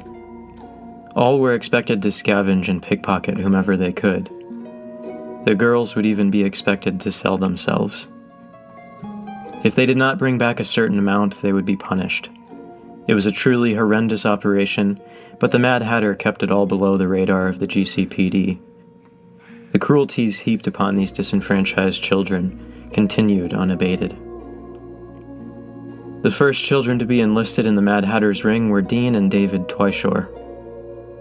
The two boys were inseparable, and as they grew into adulthood, they became the Hatter's top enforcers. They'd never been good at pickpocketing or stealing, but they were brutish enough to serve as muscle. The children under Mad Hatter's influence would call them Tweedledum and Tweedledee. By all accounts, they hated those nicknames, and anyone caught using them was given a severe beating. In spite of this, the nicknames stuck. In 1926, the tables turned on the Mad Hatter. The best boy thief within Jervis's ring, desperate to meet his daily quota of stolen goods, tried to break into the Batmobile. Jason Todd had watched the Batman leave the car parked in an alleyway and decided to take a chance. While attempting this, the Batman returned and confronted the boy. Instead of reprimanding the boy and apprehending him, the Batman was taken by Jason's fearlessness. He took the boy in, learning about the Mad Hatter's exploitation ring. Just like that, all of Jervis Tetch's work to stay under the radar was rendered useless. Since Dick Grayson had left the mantle of Robin behind, Bruce gave it to Jason. Jason Todd became the second Boy Wonder, and together he and the Batman confronted the Mad Hatter and took down his operation. Together they freed the young boys and girls enslaved and dependent on him. In the ensuing fight between the Batman, Robin, and Tetch's adult henchmen, the Mad Hatter managed to escape along with Tweedledee and Tweedledum. The Gotham Gazette did a piece on Jervis Tetch and his child exploitation ring, drawing even more attention to the criminal ringleader. The Mad Hatter had to keep a low profile, as now the entire city was on lookout for him. His actions caused Gotham's citizens to be furious at him. Although his operation had fallen apart, Tetch still had the Twyshore twins and numerous other small-time rackets. In Tetch's mind, all he had to do was wait for the street urchins to come crawling back to him and his network of pickpockets would resume. Something else happened first. Dean and David Twyshore had already become disillusioned with the Mad Hatter. They'd begun to realize how they'd been manipulated and strung along by the criminal. The twins were tired of being his enforcers and wanted more. Tetch had already begun to lose his touch, aligning his mind more and more with the book character that was his namesake. The Twyshore brothers bided their time, and when Tetch was least aware, they struck. While they were willing to kill him, they couldn't find it in them to use their brute strength to murder him. In some twisted sense, this was still the man who had raised them. Instead, David and Dean took advantage of Tetch's daily tea time, slipping a large dose of rat poison into it. The Mad Hatter, oblivious to any treachery, fell right into their trap. Tetch never saw it coming, and as he slumped back in his armchair, his last words were, "I am under no obligation to make sense to you." Jervis Tetch's body was found in his latest abandoned building of a home. He was picked up by authorities and brought to Gotham Morgue. Tweedledee and Tweedledum stepped in to take on the Mad Hatter's rackets. They did not go as far as to re-enlist the orphaned and homeless children, but instead formed a pickpocketing ring of adult criminals. It proved to be a difficult task, and they soon found themselves struggling to fill the Mad Hatter's shoes.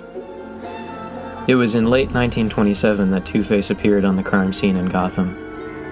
The Twyshores joined up in Two-Face's gang, becoming enforcers for him. It helped their case that they were twins. Two-Face had an obsession with the number 2. The Mad Hatter, while merely a footnote in Gotham's criminal history, was one of the more deplorable. He took advantage of children to achieve his ends, and felt no remorse for it. Whether or not the Batman helped the situation is widely debated. He may have helped to bring an end to the Hatter's child exploitation ring, but the children still remained on the streets nonetheless. The one he did save, Jason Todd, ended up dying at the hands of the Joker in 1928. Jervis Tetch, whatever the case, still left his mark on Gotham. Even today, you will get dirty looks if you mention Alice in Wonderland to anyone from Gotham City.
While Thomas went into the medical field, he left the care of his money investments to Lucius. Lucius's friendship with Thomas extended to Bruce as well, and Bruce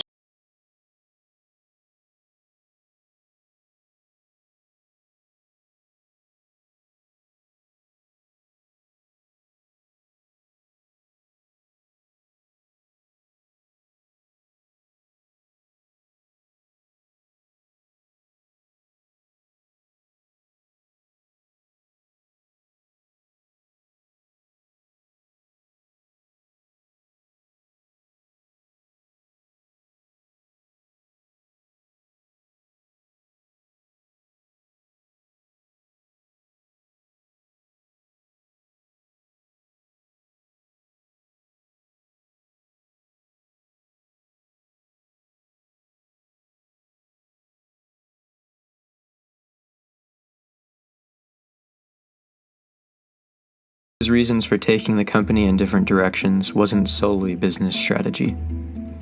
Even then, he was laying the foundation, the infrastructure for his plans. Even then, he wanted to become Gotham's protector. He wanted to expand his training and take more steps in that direction, but he was limited by his celebrity status. Everywhere he went, Gotham citizens knew his face and his name. He was at a loss for how to deal with that dilemma, until the Great War broke out in 1914. He enlisted with his friend, Harvey Dent.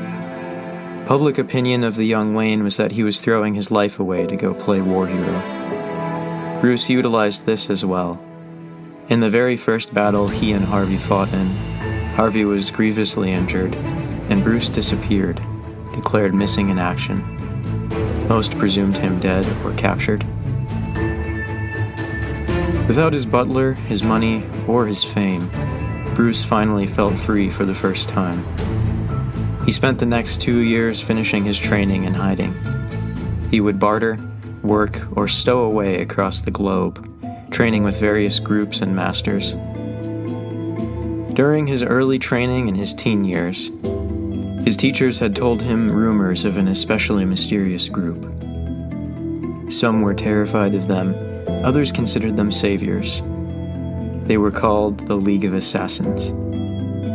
The group was spoken of in ghost stories, but Bruce was convinced there was truth to the tales of the League of Assassins and their mysterious leader. He wanted to learn to inflict fear like the League did. After searching for them enough, they eventually found him. The details of his training with the League are lost to time. The only mention of that time is in the journals Bruce kept throughout his years of crime fighting. In 1919, Bruce made a return to Gotham. His years of training had resulted in numerous scars, and he used this to spin a story of being injured and held as a prisoner of war. The city he returned to was worse than when he had left it. Gotham's politicians and police force were full of corruption, greed, and criminality. Many of the shattered men returning to Gotham from the Great War were also evolving into something new, criminals of which Gotham had never seen the likes. It was at this time that the Batman appeared, seeming to take on crime, corruption, and oppression single-handedly. Many thought the masked vigilante merely an urban legend at first, and even the police tried to discredit the rumors of his existence, but eventually the evidence became indisputable. The Batman consumed much of Bruce's life, and it is still debated whether his presence in Gotham from 1919 to 1939 actually brought the crime rate down, or made it worse. He helped bring down mob bosses, monsters, and costumed criminals, but he also may have caused some of the threats he fought. We may never know if he was a force for good, but what we do know is this: Gotham would need the Batman for what was going to come next. The threat looming on the horizon was one deeply rooted in Gotham's infrastructure, its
Gotham City had already seen much craziness by the time 1933 arrived. Masked vigilantes, mob bosses, costume criminals, and corrupt city officials had all contributed to the chaos, but no one suspected much. In the minds of its citizens, Gotham had always been this way, and Gotham would always be this way. In the early days of Gotham, namely 1865 to 1866, some wealthy slave owners in the Confederate U.S. moved north with their wealth once it became obvious that the Confederate States would lose the Civil War. They spread far and wide throughout the United States. Some of these families settled in Gotham City to start their new life, but it did not take long for them to realize that they were still viewed negatively by many. This was mainly due to their white nationalist beliefs and tendencies. They did not want to change their ways, and they sought to find new avenues in which to continue living their deplorable lifestyle. They felt ostracized, and so they determined that they would band together. They formed the Owl Creek Country Club, exclusively for the wealthy elite who had come from the South. In a mixture of European tradition and New World ambitions, they chose the owl god Moloch as their symbol. They would perform ceremonies and rituals to the god. Owl Creek stayed very internalized for decades until their numbers began to dwindle. They then began reaching out to the established wealthy families in Gotham and across the United States. They didn't care about gender. Men and women were allowed membership alike, but they maintained their all-white policy. Membership was very demanding. Owl Creek expected its constituents to donate 15% of their wealth upon their deaths. Each member, upon their acceptance into the group, was given a white mask shaped like the face of a barn owl. Also among its constituents, they were known colloquially as the Court of Owls. They were very particular about their members. If one had proven to be irresponsible with their wealth or even just lean that direction, they were denied membership. They valued individuals who understood the difference between being rich or being wealthy. Rich people would spend frivolously with no thought of the future, only of satisfying their base desires, while wealthy people would save their money, keeping it in the family for generations. They valued longevity of wealth highly, and shunned anyone who would threaten that. Their reach was far and wide. While their base of operations was Gotham, they allegedly had other chapters throughout the U.S. An example of this would be the owl god Moloch found in the dollar bill as a result of the court's influence. One of the ways they lived this longevity of wealth out was by constantly seeking investments in a number of things. One such investment was in the new and quickly growing Nazi Party in Germany. Many other wealthy Americans also donated to them, such as Henry Ford, who may have been a member of the court. It is rumored that another chapter of the court helped fund the 1939 Nazi rally in Madison Square Garden years later. This rally combined Nazi propaganda with American patriotism in an effort to win people over to their philosophies and cause. Being before World War II, no one was aware of the horrors to come at the hands of the Nazis. The members of the Nazi Party that came to America were even treated as celebrities by some. Charles Sionis was one of Owl Creek's denied prospects. He'd known of the court's existence for years, but he failed to meet their criteria. He was much too frivolous for their tastes. Charles was instead forced to join the False Face Society, one of the less zealous white nationalist societies at the time. The members of the FFS were old and tired, while Owl Creek constantly brought in new blood. The FFS was the poor man's Owl Creek Country Club. Charles had a real issue with jealousy towards one man in particular, Thomas Wayne. The elder Sionis was forced to watch in resentment as Thomas was offered membership to Owl Creek, but turned it down in disgust. Thomas Wayne was a man of principle, and he would not allow himself to be associated with white nationalism and supremacy. Charles, seeing this, unsuccessfully tried to offer Thomas a position in the FFS, but with the same outcome. Thomas and Martha Wayne shunned anyone who even had an inkling of involvement with either group. They shielded their son, Bruce, from it as much as they could. Thomas had grown up with, gone to school with, and worked with his close friend, Lucius Fox, so the concept of white nationalism was abhorrent to him. He didn't want those ideals seeping into his son's life, poisoning his mind.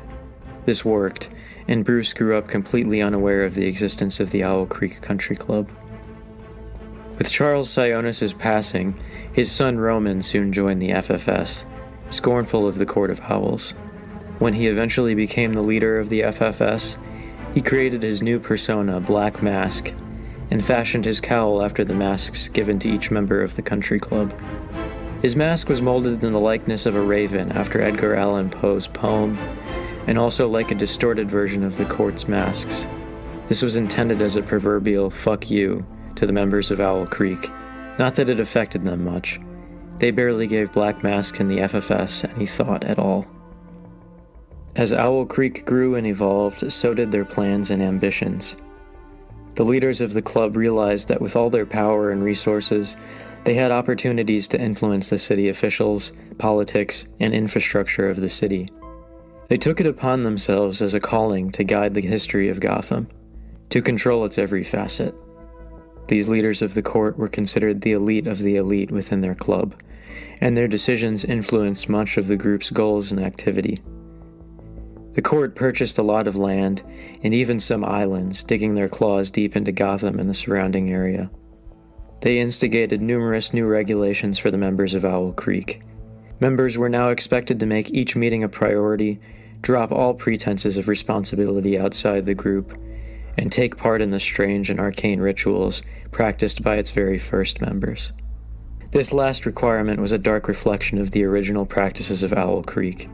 The court now drilled into them the belief in the owl god Moloch, and mandated that ceremonies and ritual sacrifices to the owl god were mandatory. The sacrifices were usually only effigies made to look like specific individuals, but the ill intent towards those individuals was still present.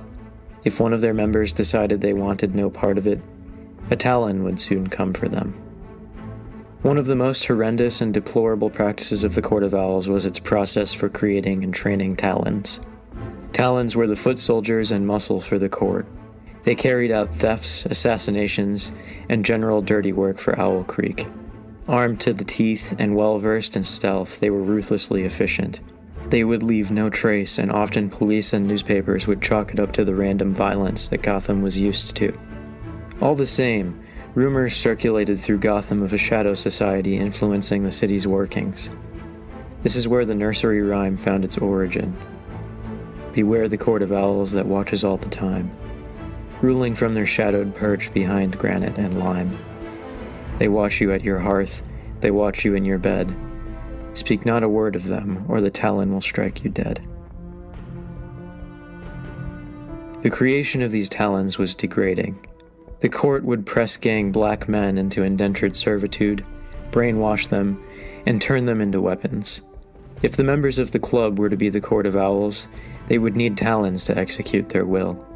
During the daytime, these brainwashed men were groundskeepers at the Owl Creek Country Club, but under cover of night, they would carry out the missions mandated to them by the court. The horrors reaped upon them in the brainwashing process would break most men, but the Talons had no say in the matter. Even though slavery had been abolished after the Civil War, no other word could be used to describe what the court put these men through. They received daily beatings and verbal abuse, constantly being reminded they were not free to leave. They were told that they were property of the court now and always. It took a toll on the minds of the black men subjugated to the court, although it would eventually come back to bite them. The Court of Owls was allegedly responsible for numerous mishaps throughout the 19th and 20th centuries, in Gotham and across the United States, according to their ledgers and accounts of business. Some purported victims of their ire were Basil Carlo, Kirk Langstrom, and Victor Fries. They were also purportedly involved in other disasters, such as the Great Molasses Flood in Boston circa 1919, and the sinking of the SS Lady Elgin in Chicago in 1860. It's even rumored that the court may have been involved, if not responsible, for the stock market crash of 1929. It may have been an effort on their part to consolidate power. The court has many other disasters across the United States listed in their accounts, though how many are credible is unknown. It shows that their influence was quite widespread, even if the main hub of their activity was Gotham. They seem to have had multiple chapters with many members, some of them quite famous. It is rumored that Buster Keaton, the movie actor, may have been a member. He may have lost his desire to be a part of the atrocities they were committing, which could have resulted in the fading of his career until 1949. The court considered itself the ultimate authority in Gotham, and this is why the appearance of the Batman in 1919 infuriated them. They had been previously uncontested in their business until the Bat began to unknowingly dismantle the system they had spent decades building. They had successfully made Gotham dependent on them without the city even realizing it. The Batman represented a threat to them, and they began to see the city become more independent, more free of their grasp. The court dreaded the loss of power that seemed to be on the horizon, and so they deemed it necessary to hatch a new plan. This plan would allow them to wipe the slate clean and start fresh, while regaining control of Gotham. The Batman, mostly unaware of their existence, was about to face one of the biggest challenges of his crime-fighting career. He would be helpless to stop some of the bloodshed, but the city would need him for what was coming. The Batman would need all of his training and all of his wits to overcome the Court of Owls.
Bruce Wayne was at home. He was caught unawares when an armed assassin broke into Wayne Manor and attacked him. Bruce managed to evade the attacker, and police soon arrived at the scene. Before the assassin escaped, he proclaimed to Bruce that the Court of Owls had sentenced him to die. The assassin made his getaway, and police gave chase, but the trail went cold, and no one could find any new leads. The police merely laughed when Bruce mentioned what the assassin had said about the court. They were a fairy tale, a ghost story to scare children into behaving. Unconvinced, Bruce hearkened back to his investigations into shadow societies as a child. He'd wanted to find some reason, any reason behind his parents' murder. He'd suspected that the court might have been responsible, but had never found any proof. This new attack brought all of his suspicions flooding back. Soon after, he met one Silver St. Cloud. She had recently appeared in the Gotham socialite scene, claiming to have come from upstate. Silver was interested in the Gotham Urban Renewal Project, and she told Bruce that the attempt on his life grabbed her attention. If someone wanted him dead, he must be doing something right, she reasoned to him. Bruce agreed to bring her on board, never one to turn down another socialite's generosity. If it meant the betterment of the city, he was for it. This partnership soon blossomed into a romance. Bruce was enamored with Silver. What Bruce didn't know was that Silver St. Cloud had a deadly secret. She had been born in a nunnery. Her teenage mother had died giving birth to her. The infant was brought to the local orphanage. She spent most of her early years there until running away at the age of 13. The next few years were a struggle for survival. The girl lived meal to meal, scrounging what she could from the streets. Upon reaching 17, she finally found employment. It was an entry-level job cleaning at the Owl Creek Country Club. Here she witnessed how the upper class lived, and found herself envying it. As a housekeeper, she had access to most of the rooms at the Owl Creek facility.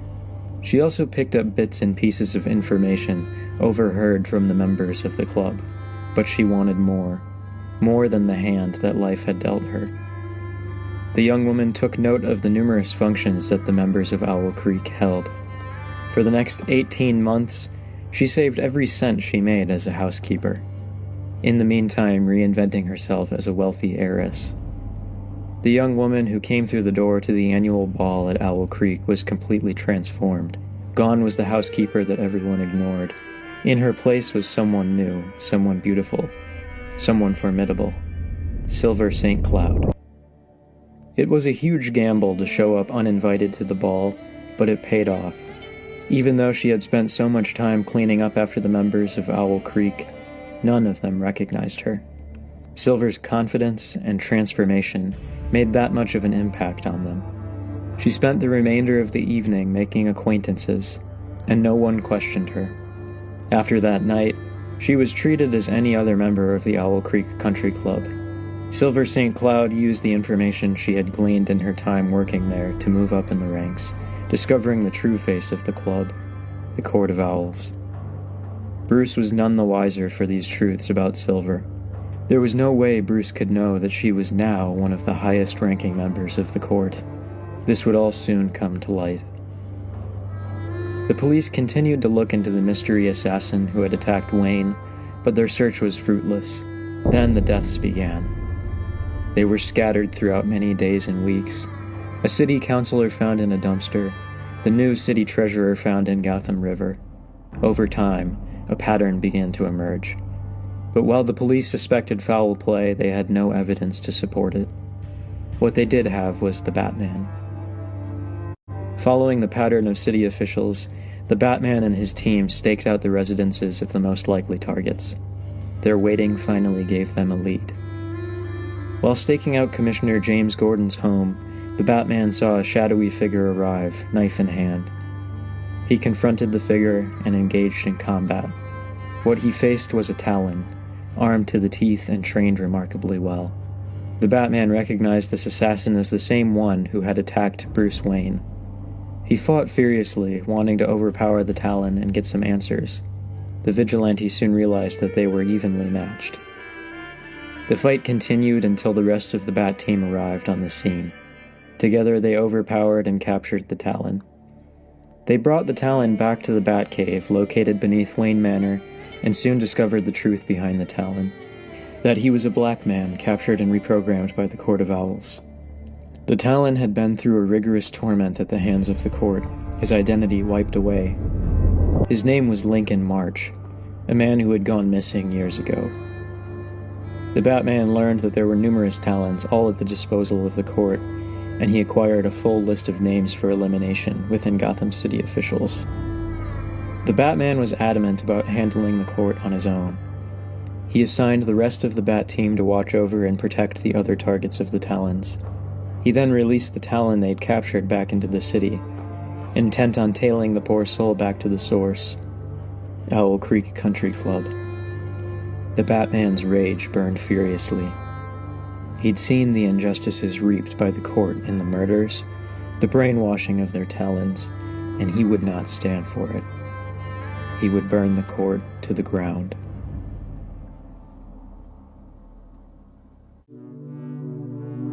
The storm that had been brewing was finally starting to break. All of the centuries of careful planning and secrecy within the Court of Owls was ending. The Batman was coming to tear it all down. As he tailed the Talon that was leading him to the Owl Creek Country Club, we can only speculate what the masked vigilante was thinking. Did he feel betrayed by the city he thought he knew? Did he feel responsible for the damages done? For not knowing the court existed? Or did he just feel rage at the horrors they had wreaked upon Gotham? While the court may not have been able to predict the Batman's incursion into their base of operations, they were not incapable of defending themselves. When their Talon came and informed them that the Dark Knight would soon arrive, they prepared a trap for him. The Batman was wholly unprepared for what was to come. When he stepped through the doors to Owl Creek, he was greeted by some of the court's members, all wearing their masks. The Batman attempted to attack them, but was intercepted by 2 Talons. The Batman fought valiantly, but more Talons began to arrive, and soon he was overwhelmed. As he was pinned, a member of the court approached him and injected him with mescaline, a hallucinogenic drug. Once it had taken effect, they released the Batman into the forest surrounding the country club. Under the effects of the drug he'd been induced with, the Batman saw many horrors, grotesque visions and waking nightmares. While he was dazed by the drug, the court prepared to initiate an event that hadn't occurred in decades: the Hunt of the Owl. It was a nearly forgotten tradition and a ritualistic devotion to the owl god Moloch. The origins of the ritual hunt are lost to time, though it is speculated that it was reserved only for their worst enemies. They thought it only fitting that the owls should hunt the bat. They sent out their Talons to begin hounding the Batman, and they armed themselves with crossbows, swords, and an assortment of medieval weaponry. The members of the court were elated to be partaking in the long-absent tradition. There was one among their numbers who was not, however. Silver St. Cloud, now a high-ranking member of the court, still wanted revenge against the members of the court. Their ill treatment of her during her time as a housekeeper was not forgiven by the fact that she was now a commanding member. Silver saw an opportunity with the Batman's arrival. She would finally have a chance to help bring it all down. Bruce was in a hell of his mind's own making.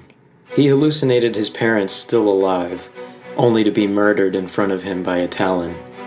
He saw a mirror in which his reflection was a monstrous owl creature. In the midst of this, he was hunted down and attacked numerous times by some Talons, or shot at with arrows by the court. Some of the attacks found their mark. The Batman found himself unsure what was real and what was a figment of his imagination, although the pain of the wounds was very real. Silver St. Cloud accompanied the court with a Talon bodyguard, the man known as Lincoln March in his prior life. The court's brainwashing process included the integration of safe words into the poor men's minds, safeguards allowing for a strengthening or relinquishing of some conditioning. Unbeknownst to the rest of the court, Silver intended to use this for her own aims. The Batman, in spite of his wounds and his drug-addled mind, managed to fend off most of the attacks, but the court and Talons eventually cornered him.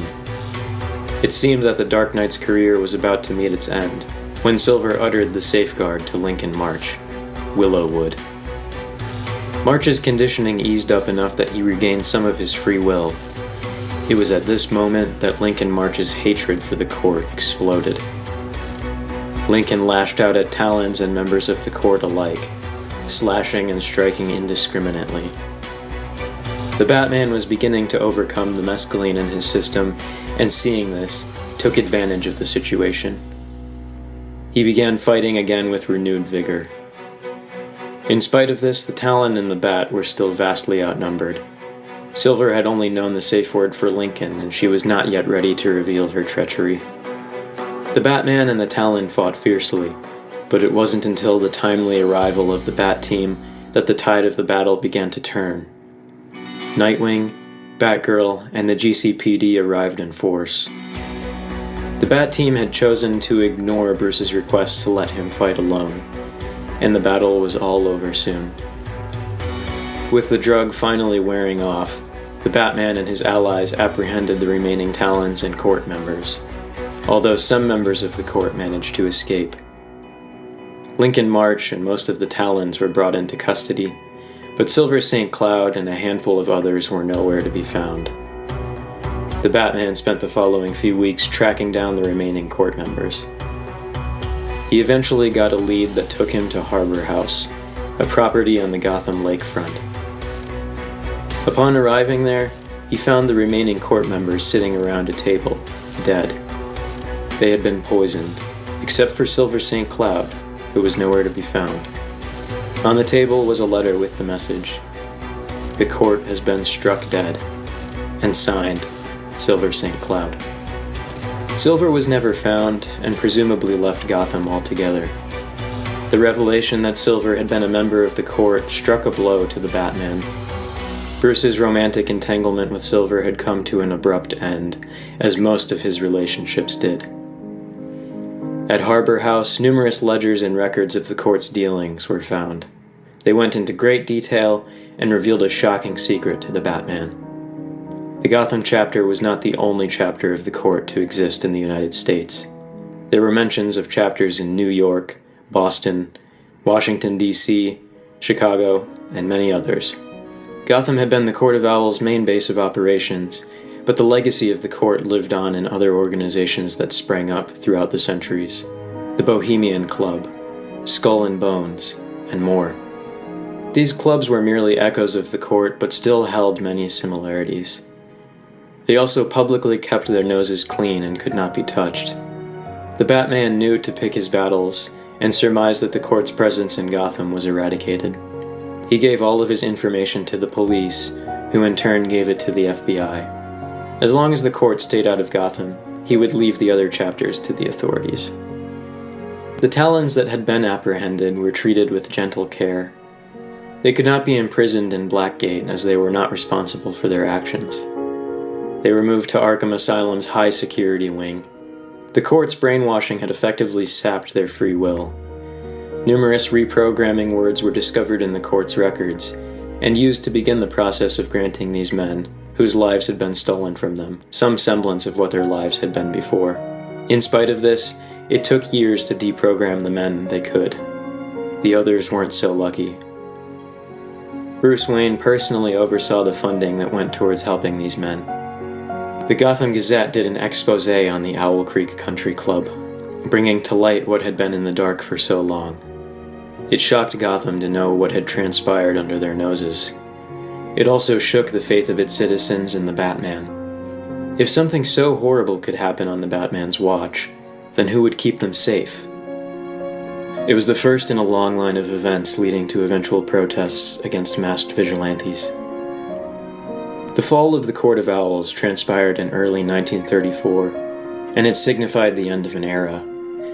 The Batman's crusade had been against mob bosses, criminals with gimmicks, and individual rackets, but never something of this magnitude. It had been a wake-up call for the Bat that he had never really known Gotham. Even with all of his resources, allies, and equipment, he could never have prepared enough for the court. And for all his planning, he could not even begin to imagine what was next. It was almost as if the defeat of the court sparked the greater fire that was yet to come, and that greater fire would singe Gotham to its core.